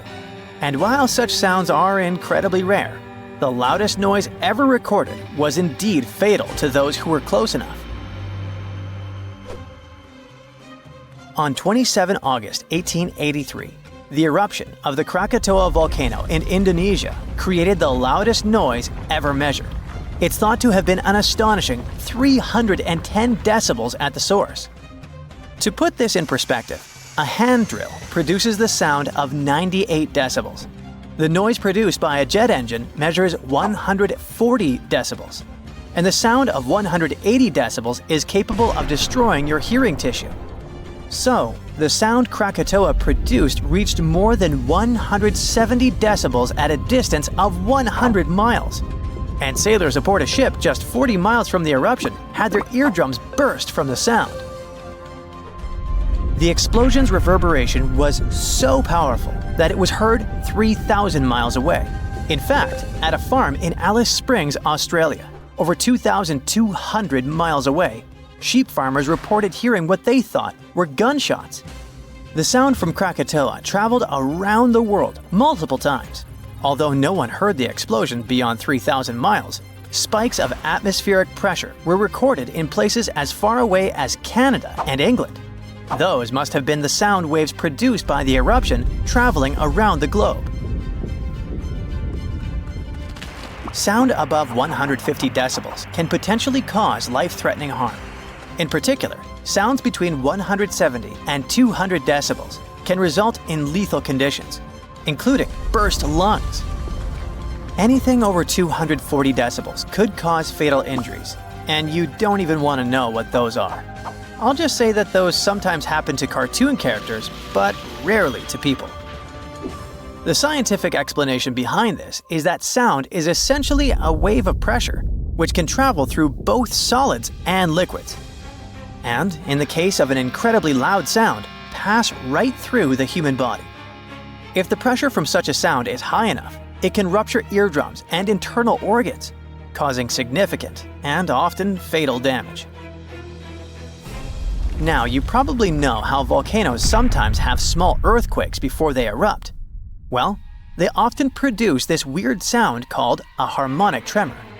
The sound kind of hums, and the frequency of the hum gets higher and higher until it suddenly stops just before the volcano erupts. The sound has been recorded at a bunch of volcanoes around the world. But the thing about Redoubt Volcano in Alaska is that its tremor is so intense, people can actually hear it. It's like the volcano is letting out this crazy scream right before the eruption. According to a geophysicist at the University of Washington, the frequency of Redoubt's harmonic tremor is so high that it is barely perceptible as a low bass hum, and that's at its highest pitch. All because the pitch of Redoubt's tremor exceeds that of any other recorded volcano. It questions the limits of the existing models used to explain these phenomena. That's why researchers had to propose a new model to account for these unusually high-pitched tremors. Most volcanoes produce sound when magma bubbles vibrate as they rise through cracks in Earth's crust. But in the case of Redoubt, scientists believe that the harmonic tremor and associated earthquakes occur when magma is forced through a narrow opening under immense pressure. The thick magma sticks to the rock surface inside the conduit, a channel or pipe that carries magma from a reservoir or chamber to the vent. As the pressure builds, the magma moves upward. This makes it stick again until the pressure forces it to move once more. These sudden movements cause small earthquakes, which, as the pressure increases, occur more rapidly and blend into a continuous rising noise. So it's actually the rocks making the sounds. This new model is important because it could help scientists better understand the eruptive cycles of volcanoes like Redoubt. It could also serve as a limited early warning system. By the time Redoubt began to scream like this, the volcano had already been erupting for a few days. So the tremor might only provide a few minutes or hours of warning before the next explosion. The harmonic tremor at Redoubt reaches an extremely high frequency, then falls eerily silent before the volcano erupts again. This pause occurs when the earthquake activity slows down and the two sides of the fault slip smoothly against one another. Maybe that's when even earthquakes can't keep up anymore. The new model may also apply to other volcanoes, such as the Soufriere Hills volcano on the Caribbean island of Montserrat. The research team is now planning to investigate why the pressure at Redoubt is concentrated in one specific spot. To move ahead in their research, the scientists have created 2 recordings of Redoubt's seismic activity. The first, a 10-second recording, compresses about 10 minutes of seismic sounds and harmonic tremors, sped up 60 times. The second, a 1-minute recording, condenses roughly an hour of activity, including more than 1,600 small earthquakes that had occurred before Redoubt's first explosion with harmonic tremor. These recordings could provide crucial insight into the dynamics of volcanic eruptions and the signals that precede them. The ground suddenly starts shaking. Clouds of gas start forming in the sky, making it dark during broad daylight. Bits of the ground start swelling, lifting, and even collapsing. These are the telltale signs of a volcano that is bound to erupt. And this is what could easily happen again with Mount Spur. It's only about 75 miles from Anchorage, one of Alaska's busiest cities. More than half of the population of the northernmost state of the US live there. There's also a huge amount of air cargo that passes through its international airport daily. So anytime a volcano this close to such a vital hub begins to get restless, people start paying attention. Just FYI, approximately 350 million people in the world live within the danger range of an active volcano. That means that around 1 out of 20 people live in an area at risk of volcanic activity. Alaskans probably wish that Spur's reawakening was fiction, but it's actually true. The Alaska Volcano Observatory picked up on several of these "I'm about to erupt" signs from Mount Spur. So much so that they raised the alert level to yellow, which means unrest above normal background levels. Spur erupted twice in the 90s, and it was pretty intense. If we were ranking volcanic eruptions on a scale from 1 to 10, these eruptions would rank a 6 or 7. Not that terrible, but still worth 10 to 17 million in damages. However, these numbers are nothing compared to Alaska's 1988 Redoubt eruption, another volcano that erupted and summed up a staggering $345 million in damages. Mainly because its ashes hit aircraft engines, such as the KLM 747 that lost power after all its engines went off due to the ashes. If people weren't paying attention to Alaska's unstable geology before that, well, they surely started to after it. When you think of the hazards of volcanic activity, the first thing that might possibly pop in your mind is Pompeii, Italy. Of course, that's the worst-case scenario, a city being engulfed by lava. Spur may seem innocent compared to Vesuvio, but it still took its toll. The last time it erupted in the 90s, and it threw volcanic aerosols over 60,000 feet into the atmosphere. Let's get our science straight here. Think of volcanic aerosols like liquid particles that are released into the atmosphere during an eruption. These particles are usually created when gases from a volcano, such as sulfur dioxide, combine with water and other particles that exist in our atmosphere. These aerosols can actually cool the Earth's surface since they reflect sunlight directly back into space. And that's not the worst part. It can stay in the atmosphere for several years after an eruption, causing lots of health issues. The eruption unleashed blazing fast avalanches of hot gas and ash called pyroclastic flows, along with thick, muddy floods known as lahars. Oh, and there were also the massive volcanic boulders. These rock chunks were huge, some over 3 feet long, and they blasted out from the volcano like nature's cannonballs, landing more than 6 miles away. All that volcanic heat melted part of a nearby glacier, kicking off debris flows that dammed up the Chakachatna River and created a whole new lake along the valley. Some good came out of Spur's first eruption, though.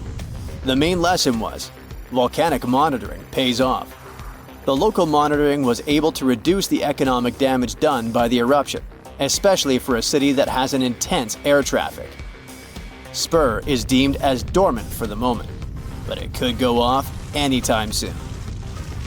You see, volcanoes are classified as active, dormant, or extinct, depending on how much action they're putting on.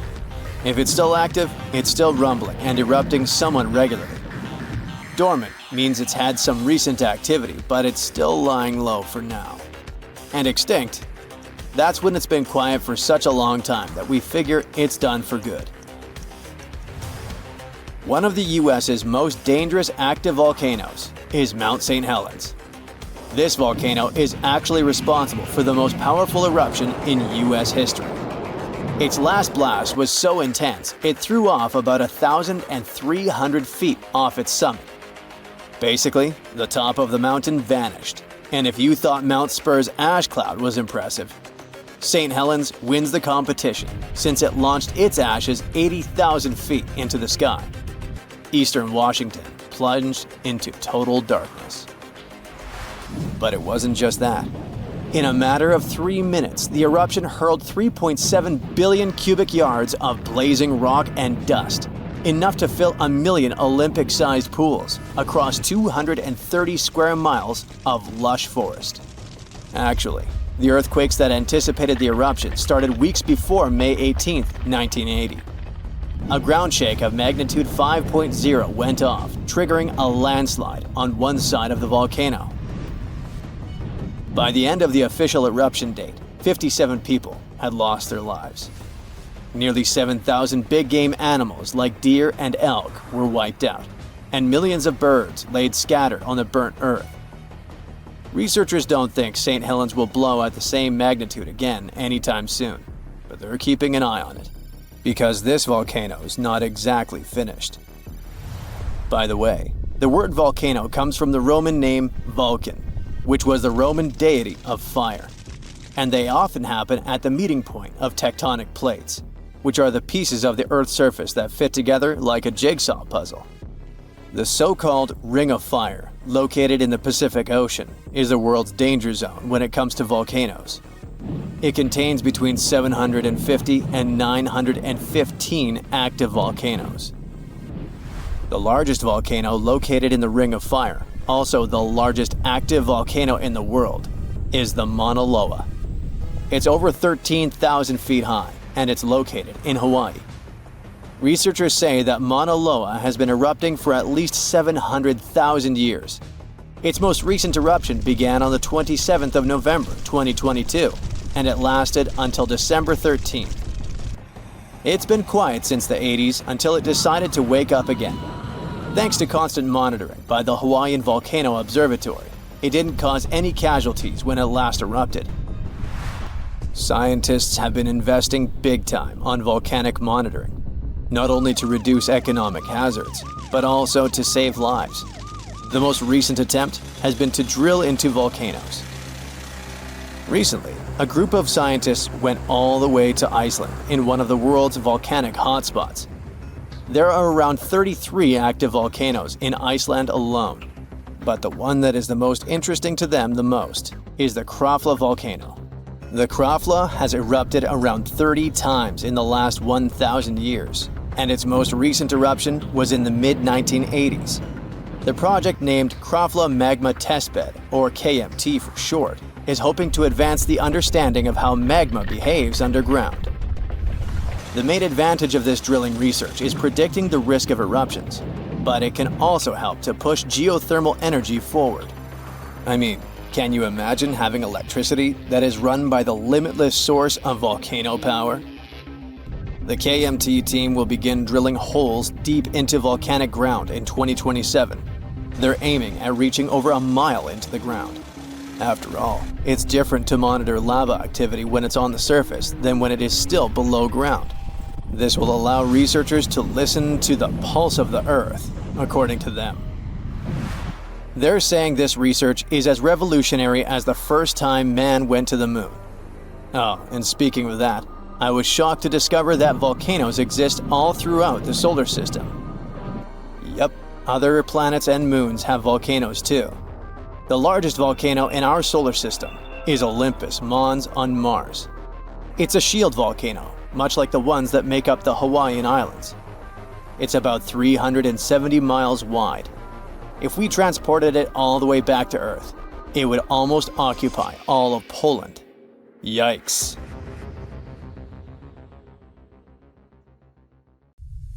These ominous rumbling sounds, the ground shaking under your feet. Wait a minute, that's my tummy. Or it might be Washington State's Mount Adams waking up. It's the largest volcano in the state by both area and volume, and it's recently started to show signs of life after staying silent for thousands of years. Scientists have noticed an alarming uptick in seismic activity around the mountain. And since the last eruption here happened between 3,800 and 7,600 years ago, humanity was still in the Stone Age at that time. This sudden chattiness has scientists, let's say, curious. The U.S. Geological Survey has hurriedly installed temporary seismic stations around Mount Adams to keep an eye on the situation. At the same time, they reassure the public there's no need to panic. Mount Adams doesn't reach the height of the better-known Mount Rainier, and still it covers a massive area, making it Washington's largest active volcano. Interestingly, records show that before September of this year, Mount Adams had experienced an average of just one small earthquake every 2 to 3 years since 1982. And then, the Cascades Volcano Observatory and the Pacific Northwest Seismic Network detected a staggering 6 earthquakes in just 1 month, September. These quakes were all rather tiny, with magnitudes ranging between 0.9 and 2 on the Richter scale. It means they were so weak you wouldn't feel them at the surface. Plus, satellite imagery confirmed there was no ground deformation in the area. Now, at the moment, the USGS keeps Mount Adams alert level at green or normal, so we shouldn't worry about the ground opening and swallowing towns and cities. But the most recent seismic blips have encouraged the agency to install additional equipment for more precise monitoring. Such an expanded network will help scientists notice even the smallest earthquakes, which will help them understand what's happening under Mount Adams. This extra equipment might also shed light on whether this recent activity is a signal of future eruptions or just a random anomaly. If Mount Adams eventually erupted, it would likely produce slow-moving lava flows rather than explosive eruptions like Mount St. Helens. After all, past eruptions have only led to lava flows that travel just a few miles from the volcano, so that's not what we'd need to worry about. A much more dangerous thing would be lahars. These are mud flows that can happen when volcanic ash, rock, and melted ice mix during eruptions. Lahars have occurred near Mount Adams without even eruptions. Rock, weakened by hydrothermal processes at the volcano's summit, suddenly broke loose, creating fast-moving, destructive mud flows. Exactly for this reason, the USGS categorizes Mount Adams as a high-threat volcano. While it doesn't erupt frequently, it still poses serious risks to nearby settlements. Another volcano we should carefully watch is Katla in Iceland. It's one of the country's most powerful and dangerous volcanoes. It last erupted over a century ago in 1918, but if it erupts again, it could be 10 times as powerful as another Icelandic volcano whose name I can't pronounce. See? That one erupted in 2010, completely disrupting air travel all over Europe. An eruption of Katla could release large amounts of sulfur dioxide, which could form sulfate aerosols in the atmosphere. Such aerosols reflect sunlight, which could even cause temporary global cooling. This phenomenon often followed catastrophic volcanic eruptions in the past. Although eruptions are common in Iceland, Katla's ash cloud would likely shoot higher into the sky and cover larger areas of Europe than that other one did. It would ground flights and negatively affect economies. If Katla erupted, it would also harm agriculture, water supplies, and air quality. In 2014, scientists noted that a large eruption could even cause a tsunami that might travel along Iceland's south coast and out to sea. But the potential impact of such a tsunami is still unclear. Katla tends to erupt on a regular schedule every 40 to 80 years, which means that another eruption is statistically very likely soon. That's why Katla remains under close scientific observation. The Canary Islands' Cumbre Vieja erupted recently in 2021, reminding people of its destructive potential. The lava flow from this eruption was devastating.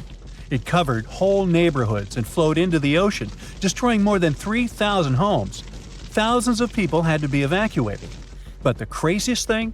Even though the damage was significant, scientists believe it could have been far worse. A massive eruption of Cumbre Vieja could have caused the volcano's entire western flank to collapse into the Atlantic Ocean, triggering a mega tsunami. This hypothetical tsunami could have potentially created waves hundreds or even thousands of feet high. They could have flooded coastlines around the Atlantic Basin, including parts of the US and Europe. Luckily, recent studies claim that a collapse of that scale is unlikely. But even though the chance of a mega tsunami is low, scientists still think it's wise to prepare for possible eruptions because there's a chance of extensive damage. The lava flows that occur at this volcano tend to be extensive and dangerous to both human life and the infrastructure on the island. If you decide to travel to Ecuador, you should be wary of Cotopaxi, one of the most active volcanoes in this country. It's been rumbling with minor eruptions since 2022. While these eruptions have been relatively small, Cotopaxi has a great potential for a major eruption, and it has scientists on high alert. If Cotopaxi erupted on a large scale, it could produce a massive ash cloud over 12 miles high, threatening the lives of around 200,000 people in the neighboring area. A serious danger is Cotopaxi's snow-capped summit. It would melt super rapidly in a major eruption. It could lead to destructive floods and landslides that would flow down the mountain and potentially reach populated areas. This combination of volcanic activity and glacial floods makes Cotopaxi a high-risk volcano. A powerful eruption could occur soon, or it could be years or even decades away. But monitoring efforts are in place to catch any warning signs. The next volcano we should watch out for is already infamous, Mount Vesuvius. Its catastrophic eruption in 79 CE destroyed the Roman cities of Pompeii and Herculaneum. Its last eruption occurred in 1944, but Vesuvius remains highly active and poses a great risk to nearby Naples, one of Italy's largest cities. A large eruption would threaten over 3 million people. Many of them live in the vicinity or even directly on the slopes of the volcano. If Vesuvius erupted, it would be an explosive event, with ash, rocks, and volcanic gas ejected at extremely high speeds. And even though such a destructive event isn't expected for a few hundred years, Vesuvius remains one of the world's most closely watched volcanoes. After all, it has a real potential to cause catastrophic damage in a densely populated area. Then we have Popocatépetl, often called El Popo. It's one of North America's tallest active volcanoes, which lies about 40 miles from Mexico City. Exactly this proximity to a metropolitan area with a population of 22 million people makes Popocatépetl especially hazardous. A large eruption could send a massive ash cloud over Mexico City, causing widespread disruptions. Ash could clog the city's drainage systems, contaminate water supplies, and even cause power outages by short-circuiting electrical systems. Plus, lahars could rush down the volcano, reaching nearby towns. Popocatépetl has been showing near-constant seismic activity since the early 2000s, and smaller eruptions are pretty common here. In early 2024, there were 13 recorded minor eruptions, which alarmed nearby towns. At the same time, volcanologists consider such eruptions normal for Popocatépetl. While talking about super dangerous volcanoes, we can't skip Yellowstone National Park. It houses one of the world's largest supervolcanoes. Its last massive eruption occurred about 640,000 years ago. But if this monster were to erupt today, the impact would be much more devastating for the entire planet. States closest to Yellowstone, including Montana, Idaho, and Wyoming, would be most affected, likely experiencing disastrous pyroclastic flows. These flows, which are made of a dangerous mix of lava, ash, and gases, can obliterate everything in their path. Large parts of the country would also be blanketed in volcanic ash, over 3 feet in some areas. On a global scale, an eruption at Yellowstone would send tons of ash and gases into the stratosphere, potentially blocking sunlight and causing global temperatures to drop for a few years. This would disrupt agriculture, collapse transportation systems, and create food shortages on a massive scale. Still, even though there's a popular myth that Yellowstone is overdue for an eruption, geologists clarify that this isn't true. Volcanoes don't follow precise timetables, and the activity at Yellowstone doesn't indicate an imminent eruption. So yeah, that's good news. Our planet's biggest and meanest supervolcanoes are waking up. When they erupt, you'll surely notice it, even if you live thousands of miles away from the epicenter. Scientists are worried we might not have enough time to prepare and deal with the consequences of a super eruption. There's some volcanic activity close to the Italian city of Naples. And no, it has nothing to do with the famous Mount Vesuvius, but with another volcano. This one is harder to see as it doesn't have a tall peak like Vesuvius. But don't let this bad guy trick you. It could be way more dangerous than its giant neighbor. It does have a huge crater that's about 8 miles wide. This volcano is called Campi Flegrei, and it's actually one of the largest volcanoes in Europe, sitting under the town of Pasquale. So, Campi Flegrei erupted 39,000 years ago with a bang so massive it spread ash across the whole Mediterranean region. It also caused the temperature to drop by over 16 degrees Fahrenheit across Eastern Europe. It was the biggest volcanic eruption in Europe in 200,000 years. Since then, Campi Flegrei has had smaller eruptions, and the last one happened in 1538. Now the area is full of small craters, hot springs, and bubbling pools, and they're all proof that this volcano is still very much alive and brewing something. Since the early 2000s, the ground in the giant crater and the town nearby have been slowly rising by about 1 to 1.5 inches every year. There were at least 150 earthquakes that shook this supervolcano lately. In May 2024, there was a 4.4 magnitude in the area, the biggest in the last 40 years.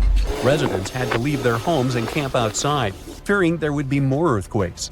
No one knows how Camp Flegré is going to behave in the following months or years, but the authorities are organizing evacuation exercises to prepare the population just in case.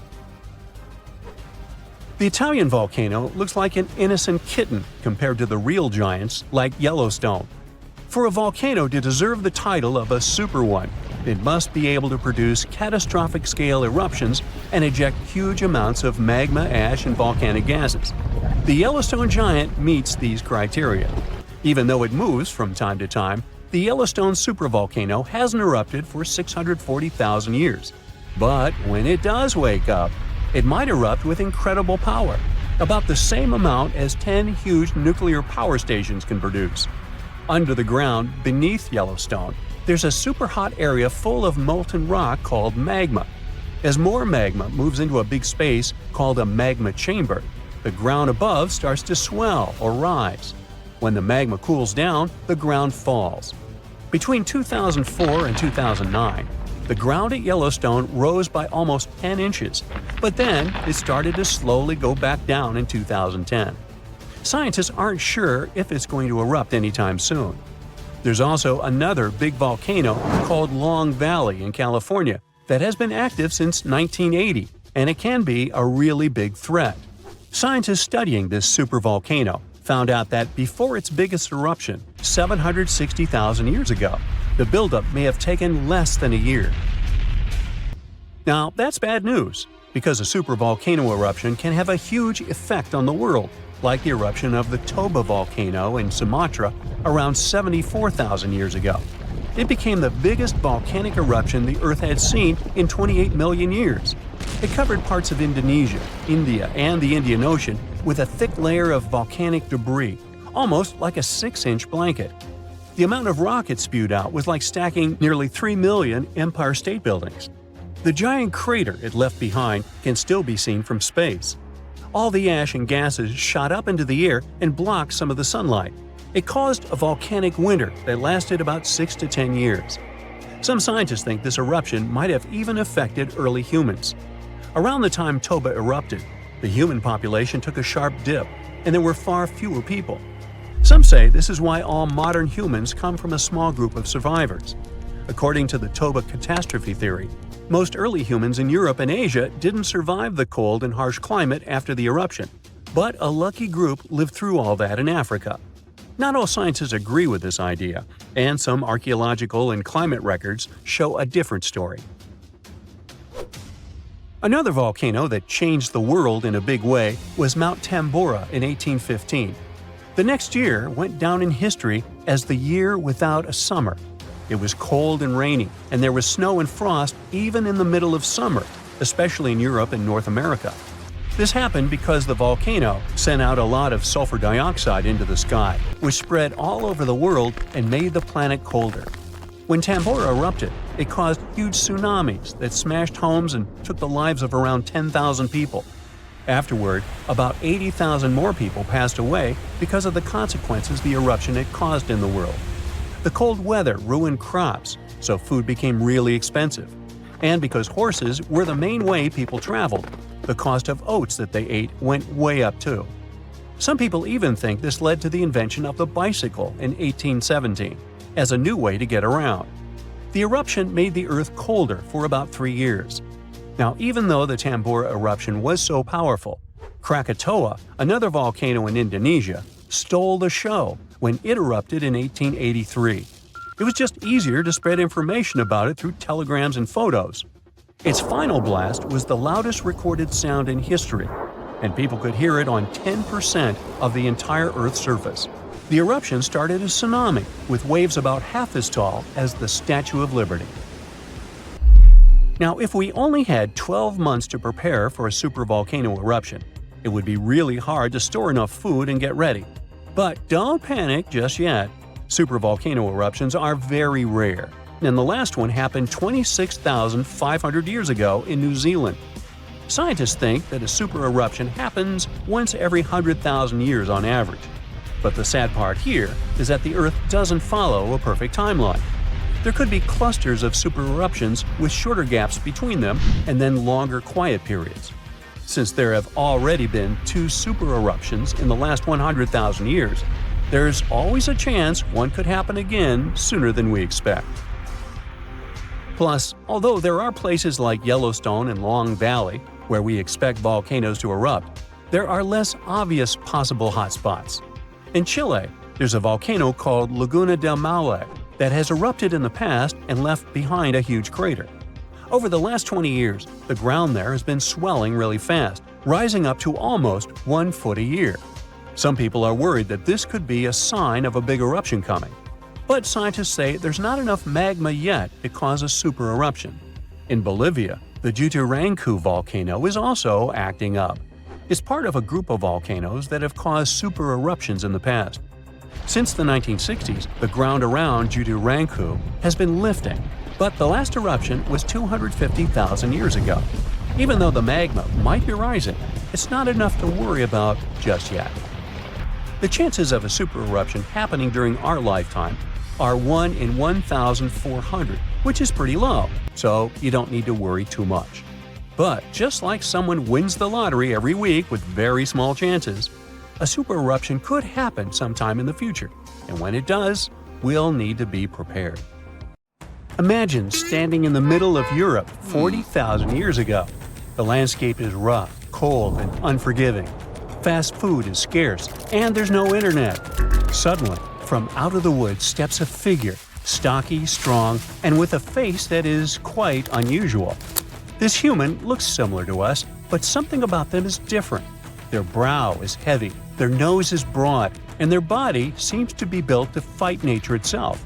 Well, congrats! You've just met a Neanderthal. You might have thought that Neanderthals were basically ancient humans, but that's not really true. We come from the same genus called Homo, but we, all modern humans, belong to one same species called Homo sapiens.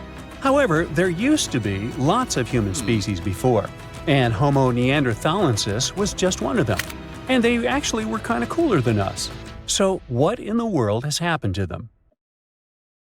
Neanderthals lived for a long time, for about 360,000 years, across Europe and parts of Asia. 40,000 years ago, the place we now call southern Italy was sitting on top of a huge disaster, a massive supervolcano called Campi Flegrei. This big boy is huge, about 9 miles wide.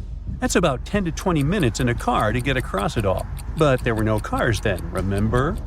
At the time, it was quiet for a while, but one day, suddenly, it blew in what became one of the biggest volcanic eruptions Europe had seen in 200,000 years. The catastrophe was so crazy that ash, gases, and debris altered the climate across the entire continent. What comes next is usually called a volcanic winter. Average temperatures drop, the sky gets darker, and life becomes even harsher than it already is. The eruption, known as the Campanian Ingembrite, caused Europe to cool by as much as 7 degrees Fahrenheit. Doesn't sound like much? Well, the drop of even 1 degree would cause winters to become harsher, causing horrible snowfall, rains, and floods. Crops would struggle to grow, leading to food shortages. The weather would go wild, too, with storms and droughts. Hey, kind of like now. Except multiply this by 7. Events like these cause some huge chaos in modern times. You can imagine what it did to the Neanderthals. But in reality, a simple volcanic eruption shouldn't destroy an entire species, right? Well, yes. The truth is, the Neanderthals were already hanging by a thread back then, and all because of us. They've been in a tough spot for a while. They lived in places that are now parts of Europe, Western Asia, and the Middle East. Modern humans, us Homo sapiens, entered Europe and were giving them some serious competition for food and shelter. Homo sapiens were sneaky dudes, better at finding food, easily adapting to different environments, and using more advanced tools. We were pushing Neanderthals out, trying to get the same resources. We literally made their extinction a slow and very unpleasant process. So, while the volcano definitely made things worse, it wasn't their only problem, and they didn't completely disappear after the eruption. Some of them hung on in isolated places, like Gibraltar, for another 12,000 years. That's because it's likely most of the severe cooling actually happened farther east, away from where the Neanderthals were trying to survive, and it didn't hit their homes as hard as we thought. In fact, the eruption may have even helped them, at least for a while. Some scientists say that the volcanic fallout might have slowed down modern humans' expansion into Neanderthal territory and gave the poor fellas a little more time to survive.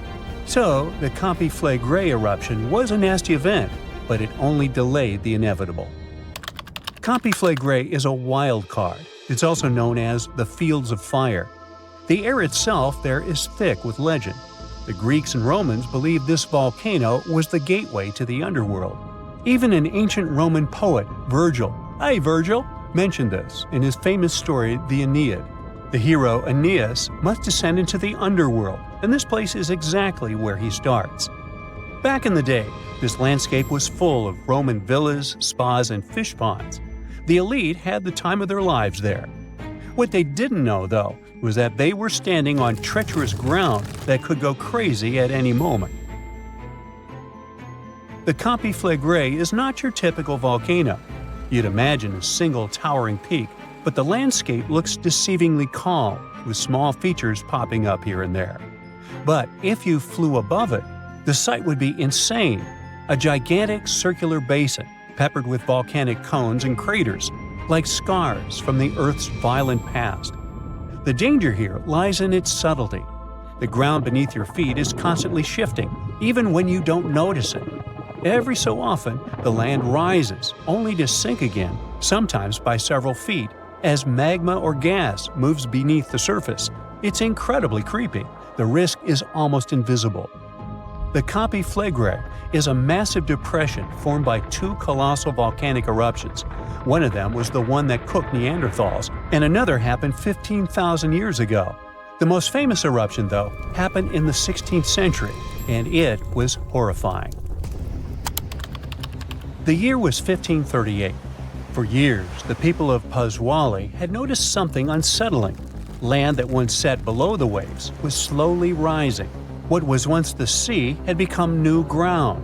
Rumblings from deep within the earth were terrifying, but had become a normal part of life. Earthquakes started in the early 1530s, small at first, but in just 8 years, they became the norm. Until one day, on September 28th, horrifying tremors shook the ground. By the next evening, as the sun dipped below the horizon, a massive crack ripped open the earth near the ancient Roman town of Trippergoli. From this gash spewed fire, smoke, and a rain of volcanic ash miles away. It was thick and muddy, likely mixed with underground water. The ground trembled as hot pumice rock was thrown high into the air. And then a new mountain began to rise from the land. This was the birth of what we now call Monte Nuovo. Eventually, things seemed to calm down, as if the earth was catching its breath. For days, things seemed quiet. Locals relaxed a bit. They began to approach the new mysterious volcano, a crater with something that resembled boiling within it. People visited it like a new attraction. But then, just days later, the disaster struck again. At night, without warning, a new mountain went wild. A blast from the southern flank hurled scoria, chunks of jagged volcanic rock, into the air. This one was fatal for 24 people. The debris found afterwards was huge and coarse. For centuries after, the only signs of life from the Monte Nuovo were small fumaroles, jets of gas seeping from the earth. But then, even those faded away. Now it's just a lush green cone, a pretty sleeping giant. But the ground near Naples, Italy, is still alive. The Campiflegrei sits quietly for now, but it might not be for long. It's showing signs it might be waking up again. This supervolcano looks like a hellish landscape, with its boiling mud pits, geysers, and steam vents. Romans and medieval Christians once believed it was a gateway to the underworld, and who can blame them? What's spooky is that recently scientists detected unusual activity under the surface.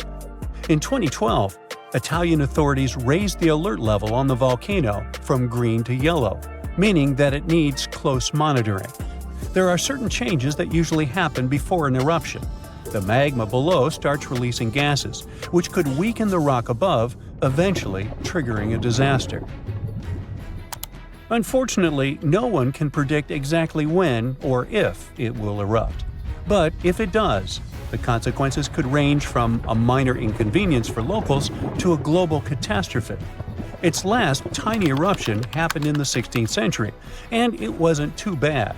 But if history repeats itself, like it was with Neanderthals, we're all cooked.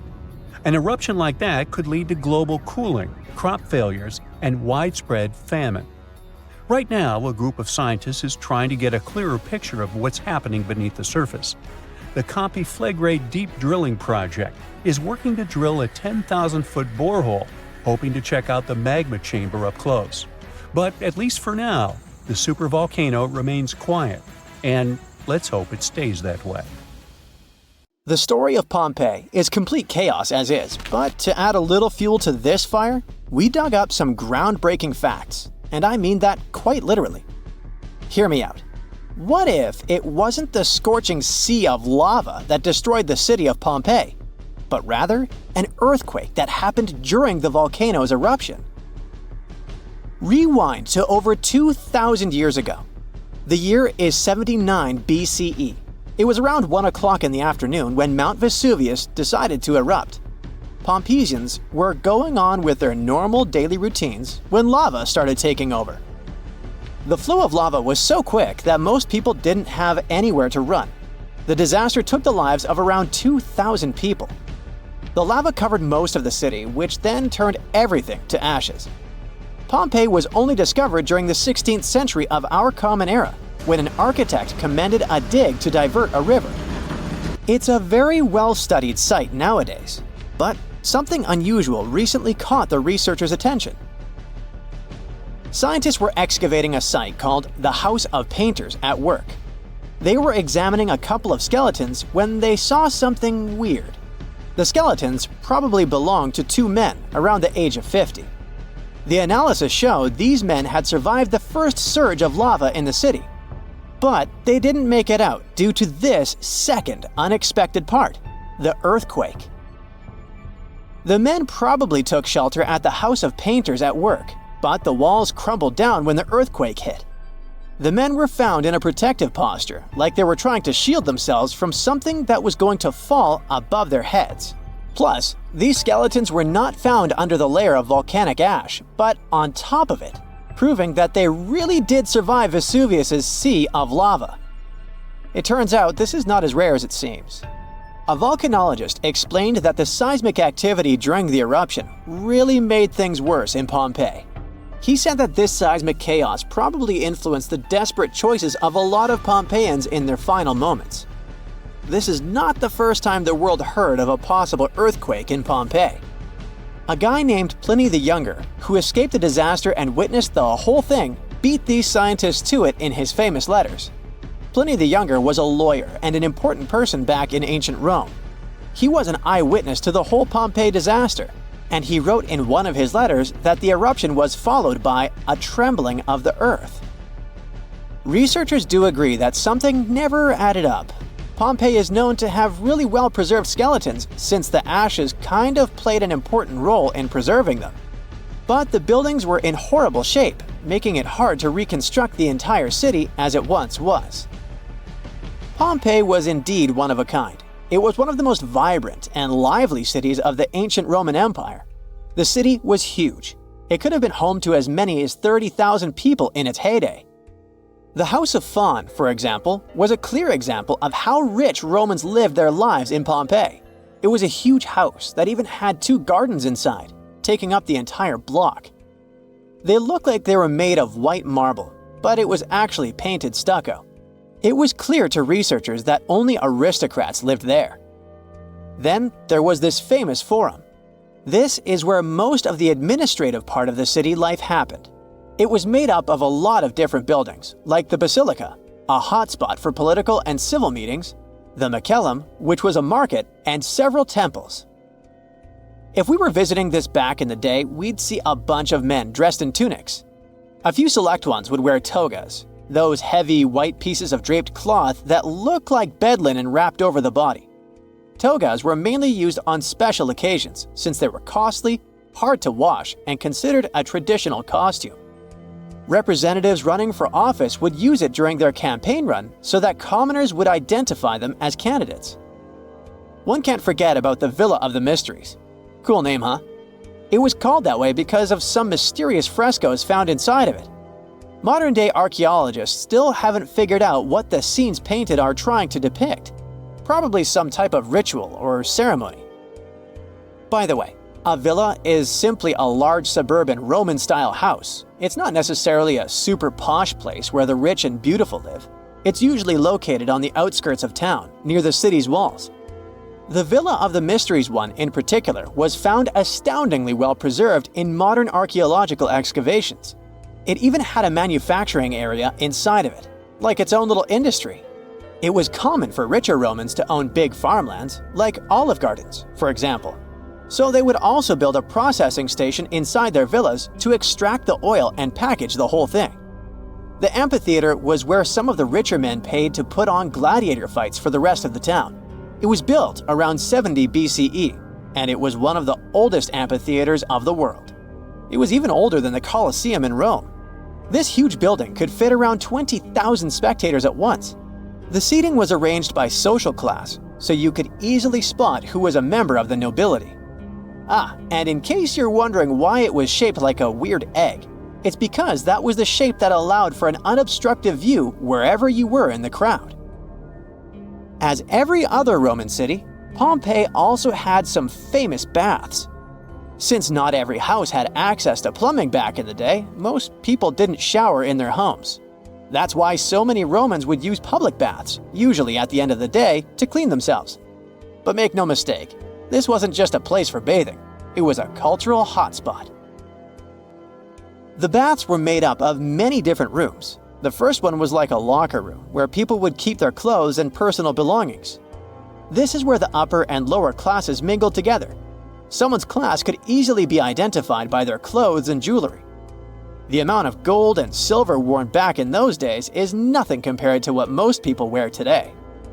Usually, the rich folks would leave someone to take care of their belongings while they went and took their bath. Because yes, it could happen that stuff went missing while chilling and relaxing. The big focus on self-care nowadays was already a thing for ancient Romans.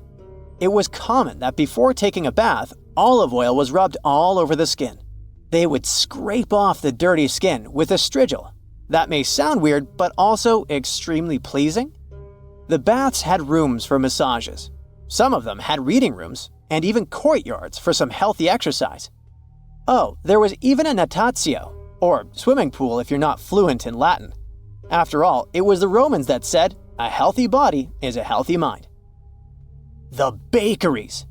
Bread was one of the main components of Pompeian diet, so much so that there were around 30 bakeries in the city. Bread was freshly made from scratch every day. In a special area of the shop, the corn or wheat was ground, and mules would circle around to keep the mills going. The funny thing about Pompeians is that they like to cover the exterior walls of buildings with paintings, much like graffiti nowadays. Their paintings, usually frescoes, used to depict what daily life was like in the city. Ancient Romans were very outdoorsy people, so coloring their walls seemed like a good option for them. A lot of houses had frescoes inside of them too, to make up for the lack of windows. The paintings gave the house owners the illusion of more space if the painting was of, let's say, a garden, for example. The latest super eruption of Yellowstone occurred 640,000 years ago, and it was long before Homo sapiens saw the light of day. But we were around during another, no less devastating natural disaster. This super eruption took place on the island of Sumatra around 74,000 years ago. That's when an erupting supervolcano wreaked havoc on huge territories, sending up plumes of debris and ash that spread for thousands of miles and caused temperatures on the planet to plummet.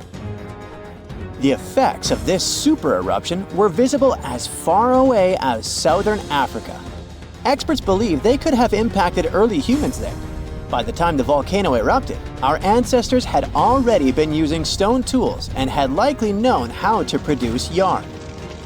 And some specialists even think that the Toba super eruption was so powerful it could push our ancestors to the brink of extinction. They claim that Toba might be the largest volcanic eruption to occur on Earth within the last 2 million years. The eruption disgorged so much pyroclastic rock it would be enough to cover the entire United States to the depth of a one-story house. About a third of that deposit piled up on northern Sumatra, while a lot more ended up beneath the floor of the Indian Ocean. The super eruption left an elliptical crater lake around 60 miles long. The caldera is so large it's hard to feel that you're indeed in a volcano. Pumice deposits from the eruption remain in the canyon walls and go deep below the ground. There aren't many arguments about the amount of pumice and ash involved in this disaster. At the same time, experts aren't sure how much sulfur ended up in the atmosphere. Even some sulfur layers in the polar ice could be potential candidates, but so far, scientists haven't found any connection between them and Toba. But let's get back to the dramatic impact the super eruption had on early humans. It turns out some not only survived but even thrived after this natural catastrophe, at least judging by the artifacts they made during and after the eruption. The disaster might not have posed a serious threat to those of our ancestors who took refuge along the coast. Genetic evidence hints that modern humans descend from a few thousand people that ventured out of Africa around 60,000 years ago. Why just a few thousand? According to some experts, the rest of our ancestors could have been devastated by the Toba eruption. After all, the supervolcano spewed out 1,000 cubic miles of dust and rock in a flash, leaving a scar in the ground that was dozens of miles wide. All that dust and sulfur Toba sent into the atmosphere potentially cooled the surface of our planet, which led to the appearance of glaciers and the lowering of Earth's sea levels. And since Toba might have had an important role in shaping humankind, scientists have been working hard trying to understand precisely how early humans reacted to this disaster. In 2011, several researchers found an enigmatic soil sample in South Africa's Pinnacle Point, an archaeological site overlooking the Indian Ocean. This sample contained some volcanic ash. After examining the layer, they found more than 400,000 artifacts left by early humans. Those ranged from heat-treated stone tools to signs of fire and animal bones. Based on this finding, the team suggested that early humans on the South African coast thrived after the eruption, living in that area for thousands of years and improving their tools. The region might have served as a refuge during and after the Toba eruption. A 2009 study suggested that the eruption could have lowered global temperatures by 14 degrees Fahrenheit. It would have made survival tough elsewhere in Africa. If there had been a volcanic winter, it wouldn't have been as cold along the coastline. On the other hand, newer studies claim that Toba spewed out so much sulfur into the atmosphere that the resulting aerosols could have stuck together, which would have limited their cooling effect in the long term. In other words, right after the eruption, temperatures would have plummeted, but only in some regions. And after 3 years or so, the effects of the eruptions would have calmed down altogether, becoming not dangerous to humans. Well, apparently, more research is needed. Meanwhile, let's figure out if we should watch out for any volcanoes these days. Last year, thousands of small earthquakes shook the ground near Iceland's Svartsengi geothermal power plant. Magma rose to the surface there, and now it has opened wide fractures slicing through the small town of Grindavik. The ground there is still swelling, and an eruption might happen with little notice. But of course, that's not all. Over the planet, 45 other volcanoes keep rumbling. For example, Italy's Vesuvius, that infamous thing that finished the city of Pompeii in 79 CE. Over the last 17,000 years, the volcano has experienced 8 explosive eruptions, followed by powerful pyroclastic flows, dense masses of super hot ash, lava fragments, and gases flowing at high speeds. The volcano's last eruption happened in 1944. Mount Rainier is one of the most dangerous volcanoes in the USA. Its high elevation, chemical composition, and proximity to Washington's Seattle and Tacoma suburbs, and the volcano's ability to produce massive pyroclastic flows make Mount Rainier a threat to consider. The heat from this volcano could potentially melt the ice and snow covering it, leading to rapid downstream flows of debris, mud, and rocks. The Novarupta volcano in Alaska's Katmai National Park and Reserve formed in a 1912 eruption, which was the world's largest in the 20th century. The volcano sent almost 7 cubic miles of ash and debris into the air. It also produced such a powerful ash flow that it created the Valley of 10,000 Smokes. Mount Pinatubo is located in a populated region in the Philippines. It became notorious after a 1991 massive eruption, which was the second largest eruption of the 20th century. More than 700 people lost their lives during that natural disaster. Today, more than 21 million people live within 62 miles of Pinatubo. Mount Agun, a continuously erupting volcano in Indonesia, had its last major eruption in 1963. It was one of the most tragic eruptions in the country's history. It lasted for 11 months, producing ashfall and pyroclastic flows that led to the loss of more than 1,000 lives and serious property damage. People saw ash plumes above the volcano throughout 2018, following the eruption in November 2017. Japan's Mount Fuji hasn't erupted since 1707. That year, a massive earthquake likely set it off. In 2014, experts warned that Fuji could be at risk of another eruption following the 9-magnitude earthquake that shook Japan in 2011. Experts believed the earthquake had raised pressure below Fuji. The eruption in 1707 sent so much ash and debris into the air that all this mass even reached Tokyo. Should Fuji erupt again, it would affect more than 25 million people in the surrounding areas. The eruption of Washington's Mount St. Helens in 1980 was one of the most destructive volcanic events in U.S. history. 57 people, as well as thousands of animals, lost their lives during that natural disaster. The eruption also destroyed around 200 square miles of forest. Experts think that Mount St. Helens' history of massive eruptions means that future catastrophes are bound to happen. The next explosive eruption might send large amounts of ash all over the Pacific Northwest. No wonder the volcano is under close monitoring. One of Indonesia's most active volcanoes, Mount Merapi, has been erupting for centuries. NASA claims that the biggest risk of this volcano is pyroclastic flows, which can spread over vast areas and harm loads of people. For the last time, Merapi erupted in January 2024, sending plumes of smoke into the air. These days, more than 24 million people live in the area surrounding this volcano. The last time this volcano erupted was about 500 years ago, but recently, small tremors have grown really frequent, to such an extent that scientists have been recording more than 1,000 a month. I'm talking about the Campi Flegrei supervolcano in Italy. At one point, just a few weeks ago, the area was rattled by a 4.4 magnitude earthquake with 150 tremors in just one night. It was the strongest earthquake in over 40 years. A lot of locals spent the night in their cars, but in the morning, the shakes were followed by another earthquake, a bit weaker with a magnitude of 3.6. So, is Italy in danger? Well, the quake itself wasn't big enough to cause serious damage, but it evoked a lot of panic. At the moment, local authorities are working on grandiose emergency plans.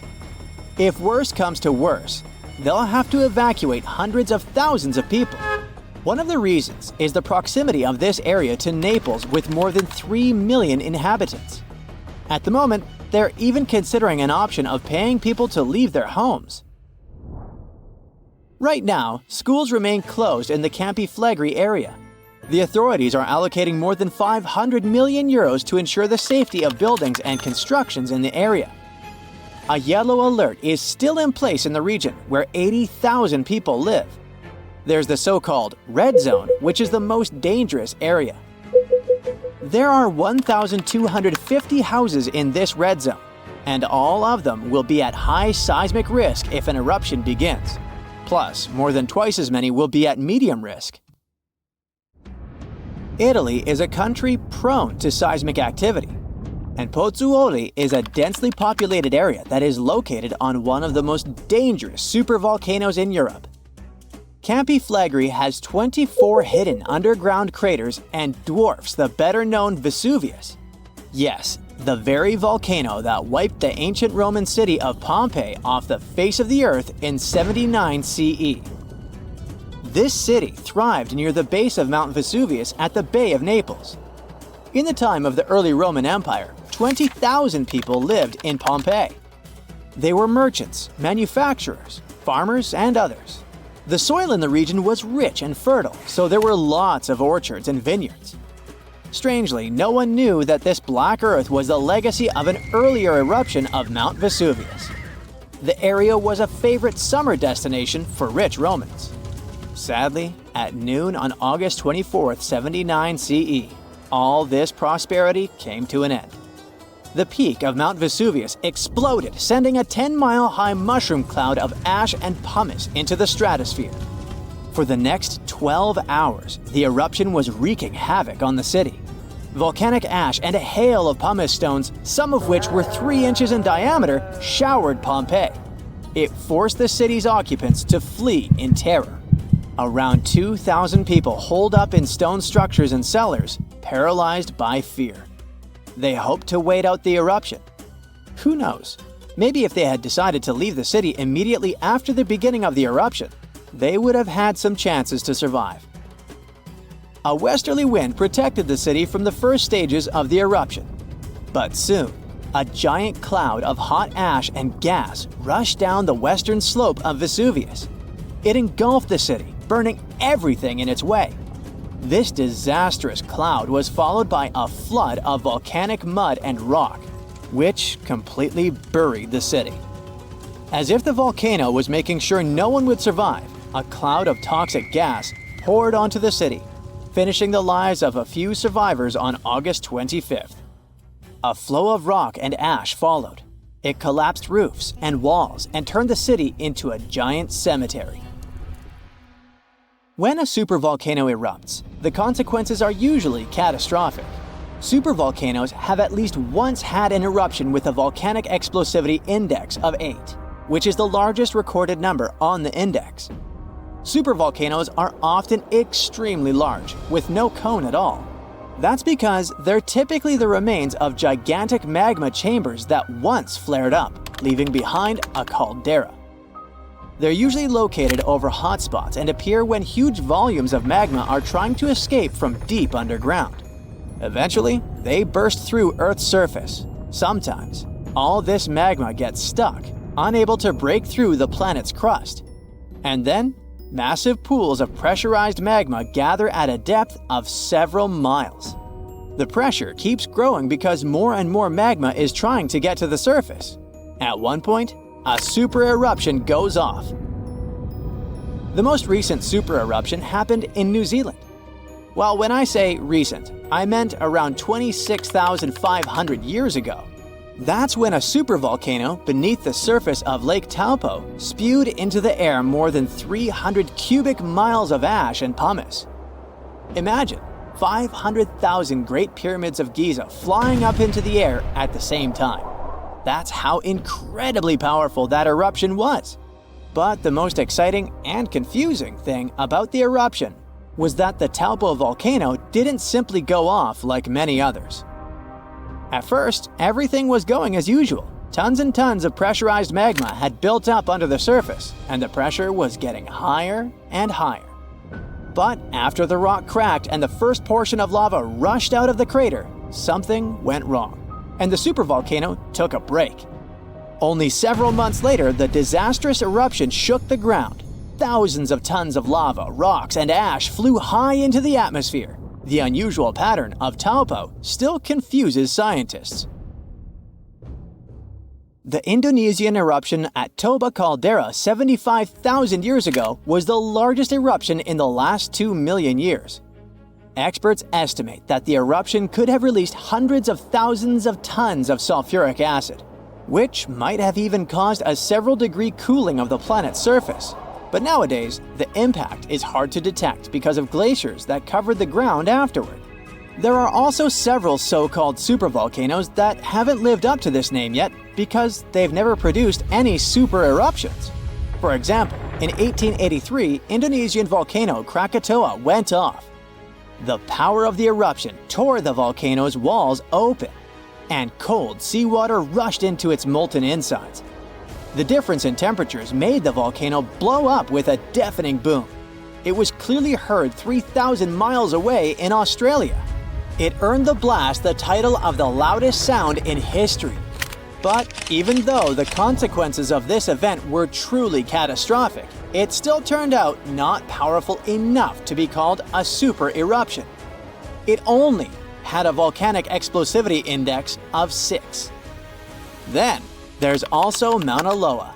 It's a shield volcano, which means it won't produce explosive eruptions, but its sheer size makes this monster of a volcano extremely dangerous.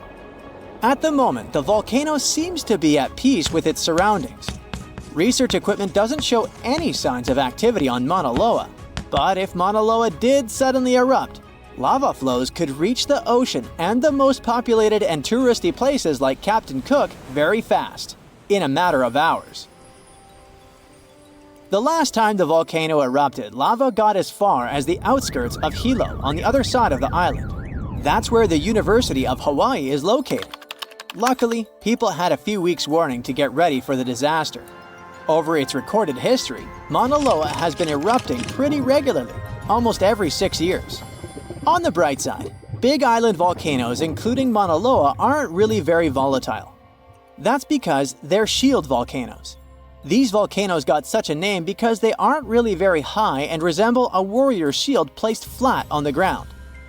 Shield volcanoes are formed by very fluid lava. It travels way farther and forms much thinner flows than the lava erupted from a stratovolcano, which is conically shaped and tall, like the infamous Krakatoa in Indonesia. So, if Mauna Loa erupts, there probably won't be ash clouds or tons of debris. The most dangerous thing will be lava. Since Mauna Loa is a shield volcano, its lava is extremely fluid and voluminous, which allows it to flow far and fast. Brighter green plants might give us a warning when a volcano is stirring. Turns out, unlike earthquakes, which are super unpredictable, volcanoes can sometimes show early signs.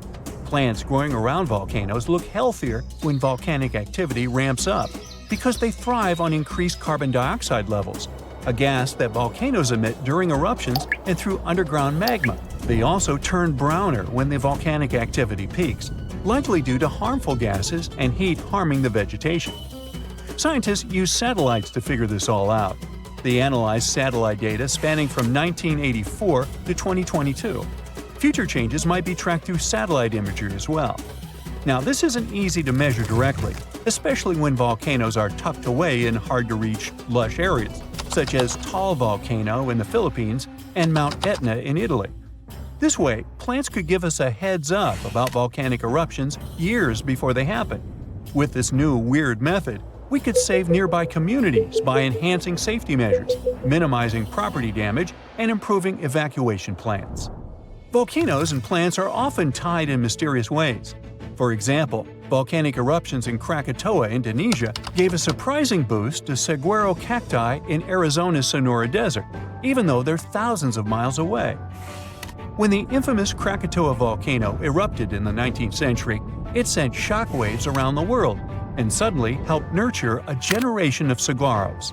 These incredible cacti can be up to 40 feet tall as adults, but they start life as tiny seedlings that struggle to survive in the desert's harsh conditions. However, thanks to the cooler and wetter conditions caused by volcanic eruptions like Krakatoa, they can get unbelievable growth spurts.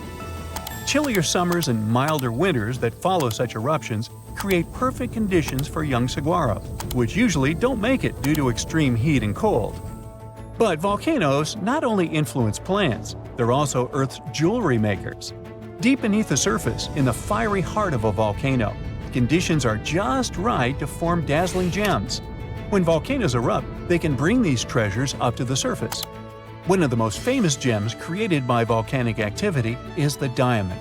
They're usually found in rare type of volcanic rock called kimberlite, which forms deep within the Earth under extreme pressure and temperature. Millions of years ago, kimberlite eruptions, small but powerful volcanic events, hauled diamonds from deep within the Earth. This created sources for many of today's diamond mines. Now, these eruptions didn't happen just anywhere, but originated from the stable hearts of continents, known as cratons. They were bursting forth from as deep as 75 miles underground. Fueled by a mix of carbon dioxide and water, they were like natural rockets, blasting through the Earth to form carrot-shaped channels filled with diamond-laden rocks. Recently, scientists have delved into why these eruptions happen. They suggested that the breakup of ancient supercontinents like Pangaea disrupted the mantle's flow underneath, triggering these spectacular kimberlite eruptions.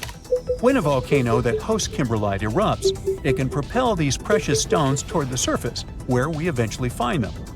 There are other gems that can be found in solidified lava, like peridot, a bright green stone that forms in the molten rock of the upper mantle and is brought to the surface by volcanic activity. There's also obsidian, a shiny glass-like rock that forms when lava cools rapidly. And then there are some insane rocks, like the ones that can hold water in them, even in lava. The deeper we dive in volcanoes, the rarer are the gems we can find. If we dive into the thick layer known as the mantle, we might find olivine, a resilient, pretty green mineral that makes up about half of this layer. It loves high temperatures and happily forms in lava, eventually crystallizing into the igneous rocks we find scattered across the Earth's surface thanks to volcanic eruptions.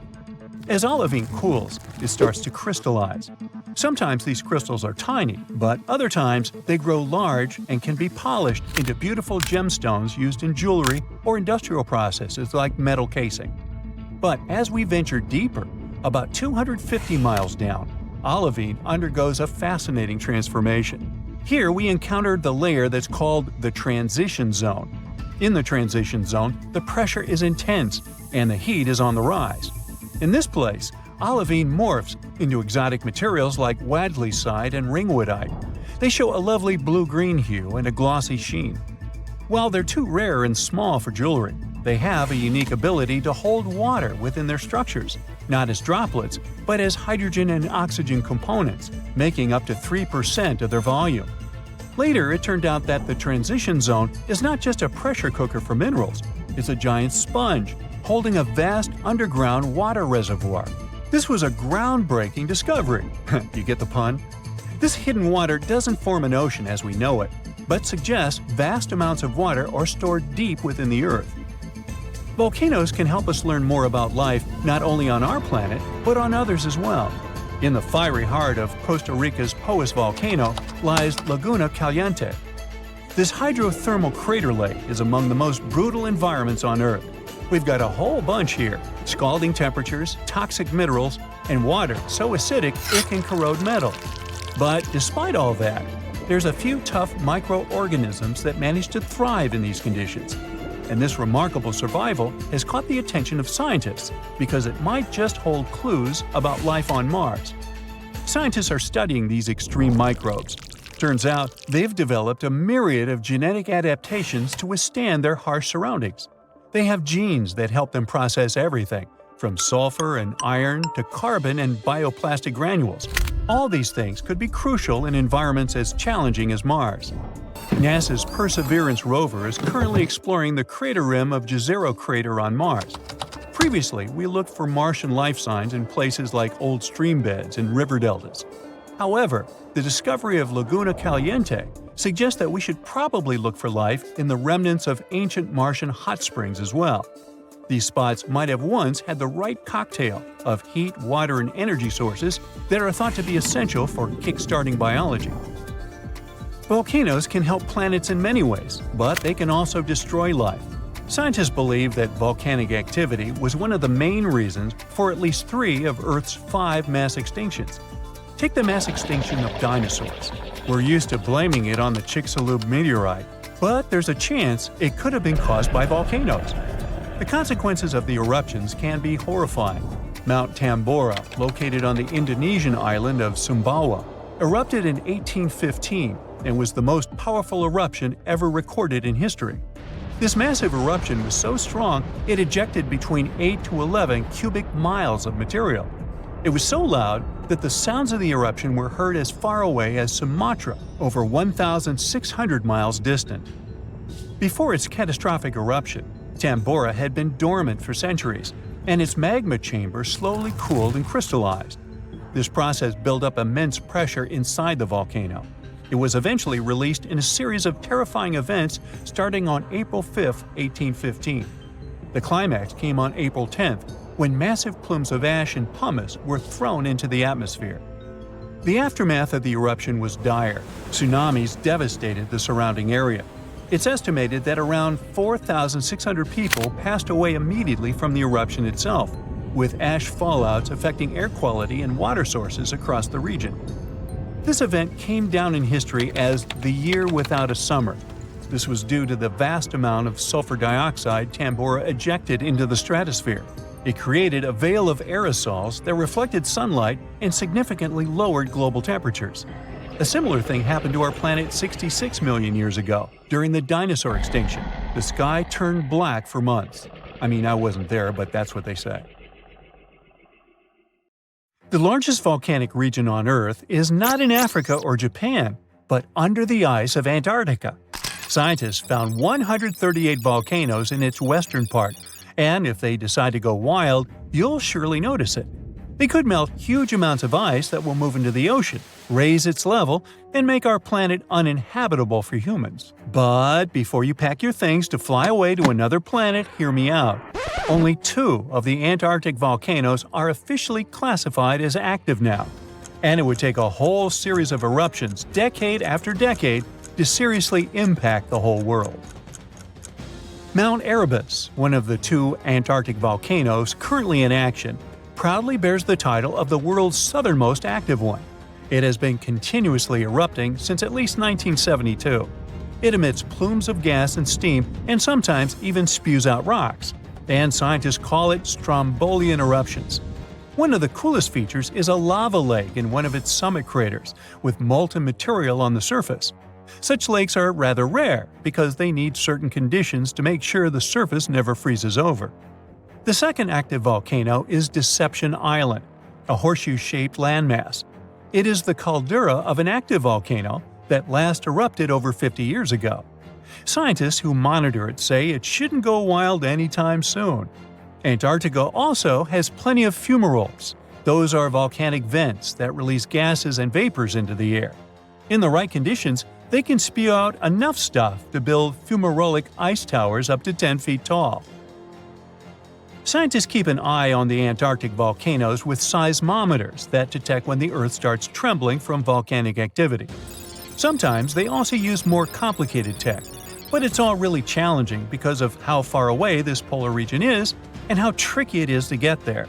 That's why no one can predict when one of the continent's volcanoes that are now sleeping might erupt.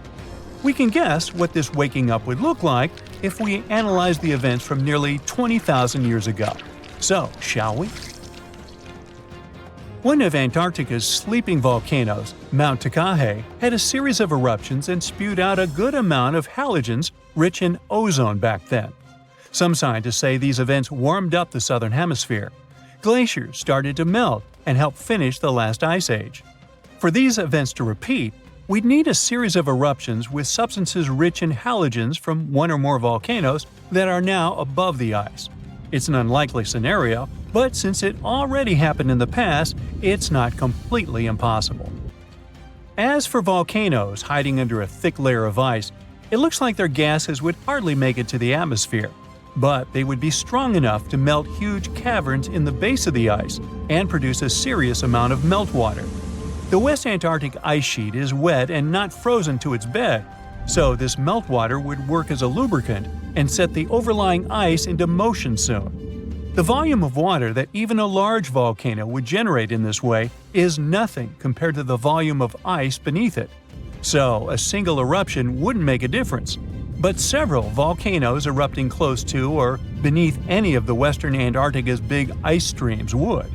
Those ice streams are rivers of ice that take most of the frozen water in Antarctica into the ocean.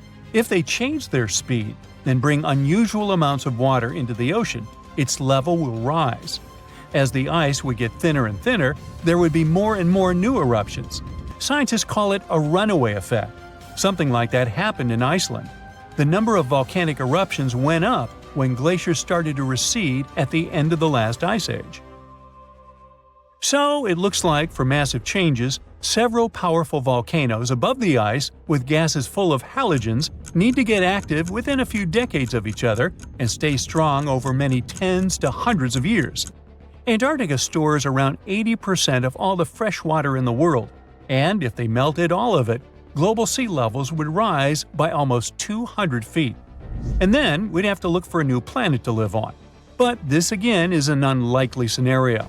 It's more likely that the eruptions under the ice will lubricate ice streams and seep water into the ocean, but it wouldn't be the end of the world. A super strong, super angry supervolcano could do it though, and it has already happened in the past. Over 200 million years ago, the world went through a major makeover with not one, not two, but 4 massive volcanic eruptions in huge pulses. The supervolcano called Camp had been erupting over and over for 600,000 years. It all happened in Wrangell, a large chunk of land that used to be a supermassive volcano stretching across what's now British Columbia and Alaska. And it wasn't the lava or the volcanic ash that ruined the environment. The eruption made carbon levels skyrocket. The planet would never be the same again.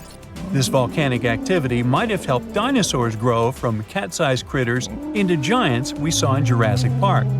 It kicked off a 2 million year rainy season.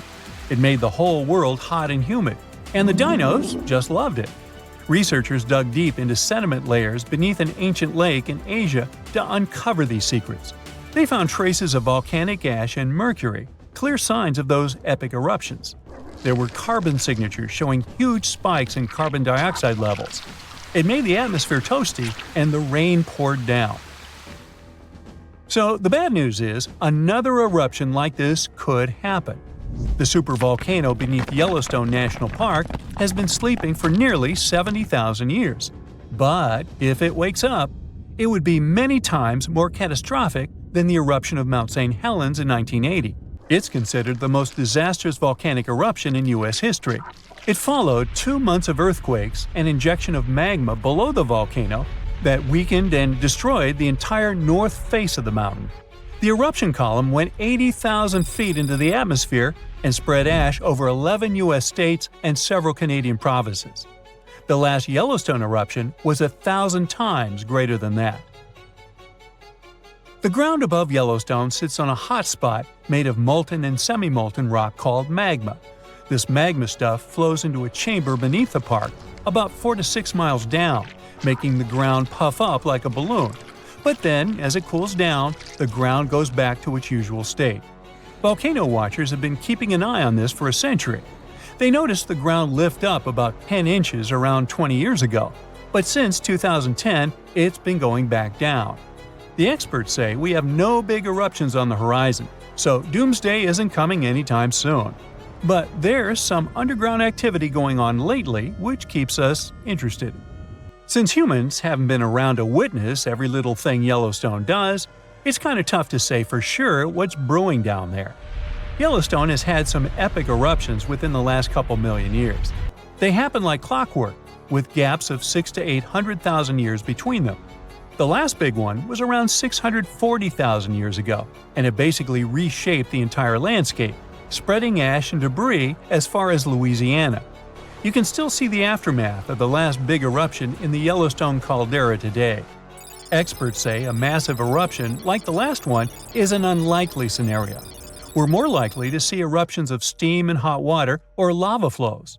When and with what force it will wake up remains a mystery to scientists. So this huge volcano, everyone thought to be extinct, woke up and spat out a black ash cloud 50 miles high. That's about 9 times as tall as Mount Everest. Located in what is now Indonesia, the powerful Krakatoa had caused huge tsunamis that rocked over ships as far away as South Africa. It also changed the temperatures around the world for several years.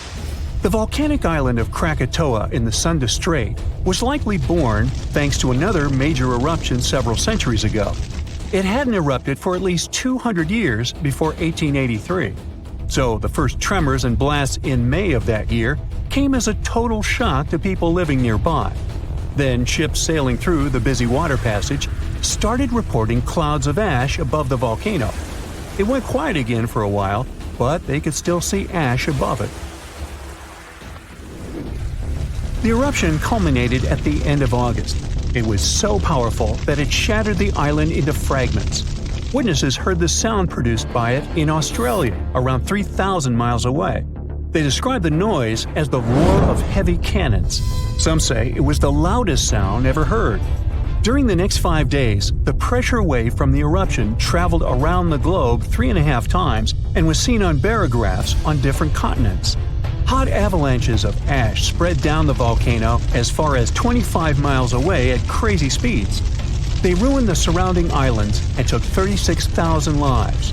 Tens of thousands more drowned in tsunamis that happened after the volcano had collapsed into the caldera. Over 100 coastal villages on Java and Sumatra were completely wiped out. All this made the waking up of Krakatoa one of the most devastating in the entire recorded history. The Earth's crust is like a giant puzzle, made up of massive pieces known as tectonic plates. These plates are constantly sliding against each other over the mantle, which is the molten layer beneath. Indonesia is right in the middle of the so-called subduction zone. Here, the Indo-Australian plate collides with part of the Asian plate as it moves northward. As the oceanic plate dives down, it gets heated up, and you've got the perfect recipe for a volcanic hotspot. Krakatoa had 3 peaks, each serving as an exit door for a massive magma chamber beneath it. During a previous eruption, debris blocked one of these exits, and the pressure built up beneath. When Krakatoa finally blew its top, the blast split the magma chamber wide open. The eruption led to a so-called volcanic winter. Krakatoa had sent 6 cubic miles of rock, ash, and debris into the atmosphere. They created a thick veil that surrounded the Earth. The particles scattered sunlight, and the troposphere below cooled down. The effect stayed strong for several years. The Northern Hemisphere experienced colder than average temperatures, and in some regions, summer temperatures didn't rise to typical levels. Southern California received a record amount of rainfall in the months following the eruption. The sky became darker in different parts of the world for years afterwards. The sunsets, for many months, turned into a spectacular show of red and orange. One astronomer supposed it was the source of the inspiration for The Scream by Edvard Munch. The painting shows exactly what the sky over Norway looked like after the eruption. It also produced a rare type of halo called Bishop's Ring and a volcanic purple light at night. For several years after Krakatoa had blown up, the moon looked blue and sometimes green. That's because some ash clouds were full of particles large enough to scatter red light, only letting other colors pass. Someone even witnessed lavender sun and night-shining clouds. Krakatoa became the first scientifically well-recorded and studied eruption of a volcano. Between the moments the first clouds of ash were seen by a ship passing by and the disastrous eruption, scientists managed to organize geological expeditions. They studied the volcano and gathered samples of volcanic rocks. It became useful for understanding volcanic activity. Krakatoa was sleeping tight until the 1920s, when some locals noticed a column of steam and debris spewing from the collapsed caldera. Within weeks, the rim of a new cone sprang up above sea level. After a year, it was a small island named Child of Krakatoa. It continues to erupt, but fortunately without serious consequences so far. In April of 1815, Mount Tambora unleashed a massive eruption, wreaking havoc on the Indonesian island of Sumbawa. It destroyed homes and claimed 10,000 lives. Another 80,000 perished because of diseases that spread in the aftermath. The following went in history as the year without a summer. Cold, wet conditions wrapped Europe and North America in an unexpected chill. It became the coldest in at least 250 years. In the summer of that year, the temperatures dropped the most. Crops didn't grow, livestock didn't survive, and famine took over Western Europe and North America. New England had snow and terrible frost in the summer months. Food prices went up. Oats for horses became a luxury. Some people say it even inspired the invention of the bicycle in 1817. Scientists used early data and climate models to see if it was all because of the Tambora eruption. They compared the data to similar years. They showed that precipitation was around the same, but the temperatures were much warmer. When they introduced the volcano into the scenario, they got the exact data for the year without summer. They say that a powerful volcanic eruption like that one increases the likelihood of extreme cold by up to 100 times. The explosion of the Toba supervolcano on the island of Sumatra around 74,000 years ago became the Earth's largest volcanic eruption in 28 million years. Parts of Indonesia, India, and a slice of the Indian Ocean got a cozy blanket made up of 6 inches of volcanic debris. It spat out a volume of rock comparable to almost 3 million Empire State Buildings. The crater it had left behind is still seen from space. All the ash and volcanic gases that sprang into the atmosphere because of the eruption partially blocked the sunlight. A severe volcanic winter began and lasted for 6 to 10 years. Some anthropologists see a connection between the Toba eruption and how limited modern humans are when it comes to genetic variety. Around 74,000 years ago, exactly when the Toba erupted, there was a population nosedive. That's why all modern humans trace their roots back to a tiny group of survivors. The Toba catastrophe theory proposes that most early humans in Europe and Asia didn't make it through the post-eruption climate chaos. Instead, a lucky, genetically limited bunch found their safe haven in Africa. But archaeological and paleoclimate records disagree with this theory. Benjamin Black from Rutgers University and his team set out to crack the code and discovered a hidden paradox. Maybe we were peering through the wrong climate lens. They ran 42 different climate model simulations, varying the magnitude of volcanic emissions, time of year of the eruption, background climate state, and eruption column height to see what climate disruptions the Toba eruption might have caused. There was a significant drop in temperatures in the northern hemisphere in the first year after the event, up to 18 degrees Fahrenheit. The southern hemisphere, where the early humans were settling, didn't go through a rough cooling that could have affected them all. The most significant eruptions that can seriously change the world's climatic patterns come from supervolcanoes, like Yellowstone or Mount Toba. Luckily, these erupt very rarely, about every 100,000 years or more. Still, climate scientists study volcanic eruptions to understand and explain short periods of cooling in the history of our planet. Every few decades or so, a volcanic eruption lets out a substantial number of particles and gases. Some of them will block enough sunlight to start a brief global cooling period. Nothing like the real volcanic winter, but still felt across the globe. When we think of active volcanoes, one region comes to mind: the Ring of Fire in the Pacific Ocean.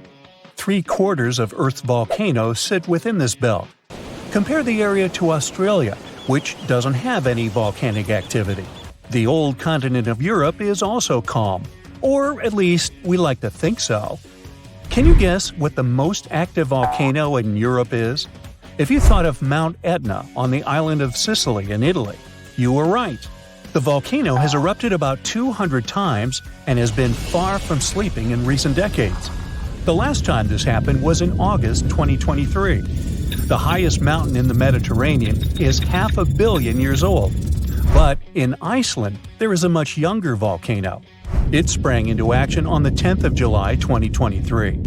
In the afternoon, 3 fissures appeared in the ground on a peninsula in the southwest of the island. This was at a base of a small mountain peak. Its name means little ram in the local language. The volcano spewed molten lava high into the air. There were also gas plumes in the area. But the scientific community wasn't surprised by the event. They already knew about the volcanic area that stretches between the cities of Reykjavik and Keflavik. Its name is hard to pronounce. Hey, I want to buy a vowel. It had already erupted during the previous 2 summers. This activity came after 8 centuries of dormancy. In the days leading up to the latest eruption, seismologists, the scientists who study earthquakes, recorded over 12,000 tremors. When the ground opened up in July, the fissures were over 1.5 miles long. The following morning, 2 of them closed. All the lava was now coming out of the last fissure. It grew into an elongated cone, the simplest shape of volcano we are all familiar with. The lava soon filled a large crater. It grew almost 100 feet tall during the first week, and it is still growing. On the night when the eruption started, lava spread out in all directions. Its cinders set ablaze the dry moss in the vicinity. Local authorities closed off the surrounding area. There were toxic gases from the volcanoes and smoke from the burning moss. Firefighters flocked to the area. After a week, they proclaimed the area safe. Visitors soon came to witness the birth of Europe's youngest volcano. This form of tourism is quite developed in Iceland. People come from all over the world to watch active volcanoes. The land of fire and ice is home to more than 130 volcanoes. Some 30 of them are active. Now, I know what you're thinking right now. Is volcano tourism safe? In Iceland, it is. The country's authorities research and constantly monitor all of the hotspots. The island is dotted with several dozen seismic stations. These help researchers accurately predict future eruptions, and emergency services are accustomed to these sorts of events. They can quickly cordon off danger zones. This is what happened in 2010. A volcano in the south of the island, the name of which everyone struggled to pronounce, erupted. It spewed out a plume of steam and ash that was 7 miles high. This wasn't a fun time to be an air traveler. Winds carried the enormous plume southeast toward northern Europe. Many countries closed their airspace for several days for safety reasons. The volcano erupted in March, but the Earth was shaking from January the same year, so seismologists knew that an eruption was approaching. When it comes to the continent's youngest volcano, the tourist infrastructure is already there. Visitors can leave their cars at a designated parking lot. Then they go on a 5-hour-long trek. This leads to a viewing deck. Tourists are so close to the epicenter that they can feel the heat haze from the crater. The sight is the most impressive at nighttime. Safety is never a concern. Scientists regularly chart out hazard maps that outline the borders of lava fields. This way, visitors who stick by the rules are never in harm's way. More than a week after the eruption started, a section of the crater collapsed. Lava flowed downhill west of the volcano. This majestic smoldering hot river is slow-moving lava. Scientists categorize it as an AA type. The term is Hawaiian. It describes basaltic lava that has a rough and brittle surface. The flow is composed of broken lava blocks that are called clinkers. They fall off as the substance flows. This reveals red-hot areas. The cooler sections of lava are gray and black in color. When it moves forward, it produces a distinctive sound like shattering glass. Nearly a month after the eruption of the new volcano, we got aerial footage of an interesting phenomenon. A tornado formed directly over the lava flow. This occurs due to the high temperatures in the area. When the conditions are right, a column of heated air can easily turn into a mini tornado.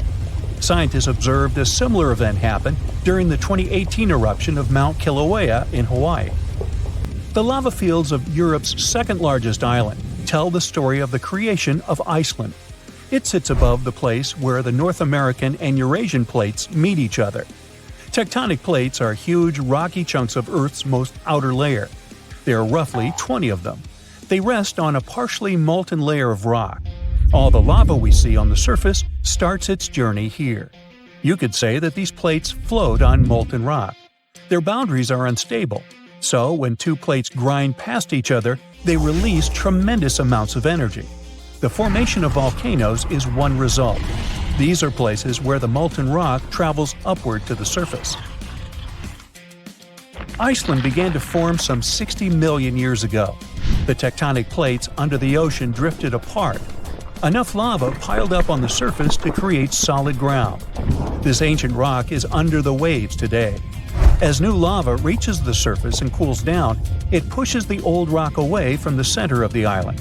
That's why the oldest parts of Iceland aren't 60, but only 16 million years old. The country's active lava fields are young in geological terms. Some of them are under 1,000 years old. Scientists consider the island a hot spot for volcanoes, pun intended. Nearly a third of the basaltic lava that reaches the Earth's surface in recorded history came from Icelandic eruptions. Fissure swarms, like the ones before the 2023 eruption, cover 30% of the Nordic country. For this reason, only a quarter of the island is inhabited. Norse Vikings were the first people to settle in Iceland at the beginning of the 10th century. Nature threw them a loud welcoming party.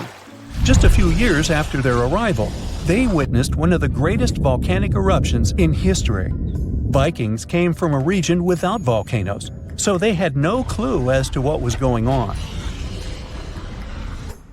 Today, Icelanders are used to such events.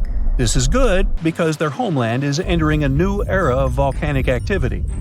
Volcanologists suspect that recent events are an introduction to decades of more frequent eruptions. The peninsula that is home to Earth's youngest volcano is just 17 miles southwest of Iceland's capital city. It's been dormant for a long time. Present-day eruptions there are a reminder that the natural processes that created Iceland are still ongoing. Recently, scientists discovered that there's a historical link between volcanic eruptions in the north of Europe and glaciers. Our planet went through at least 5 major ice ages. These were exceptionally lengthy periods when the average temperature on Earth dropped. The result was the expansion of ice sheets across northern Europe and North America. The last ice age ended some 10,000 years ago. Researchers are still trying to fully understand how these glacial periods affected volcanic activity. They suspect that the sheer weight of all that ice disrupts the flow of magma underground. When glaciers retreat, the pressure is lifted. This makes it easier for lava to flow upward to the surface where it bursts.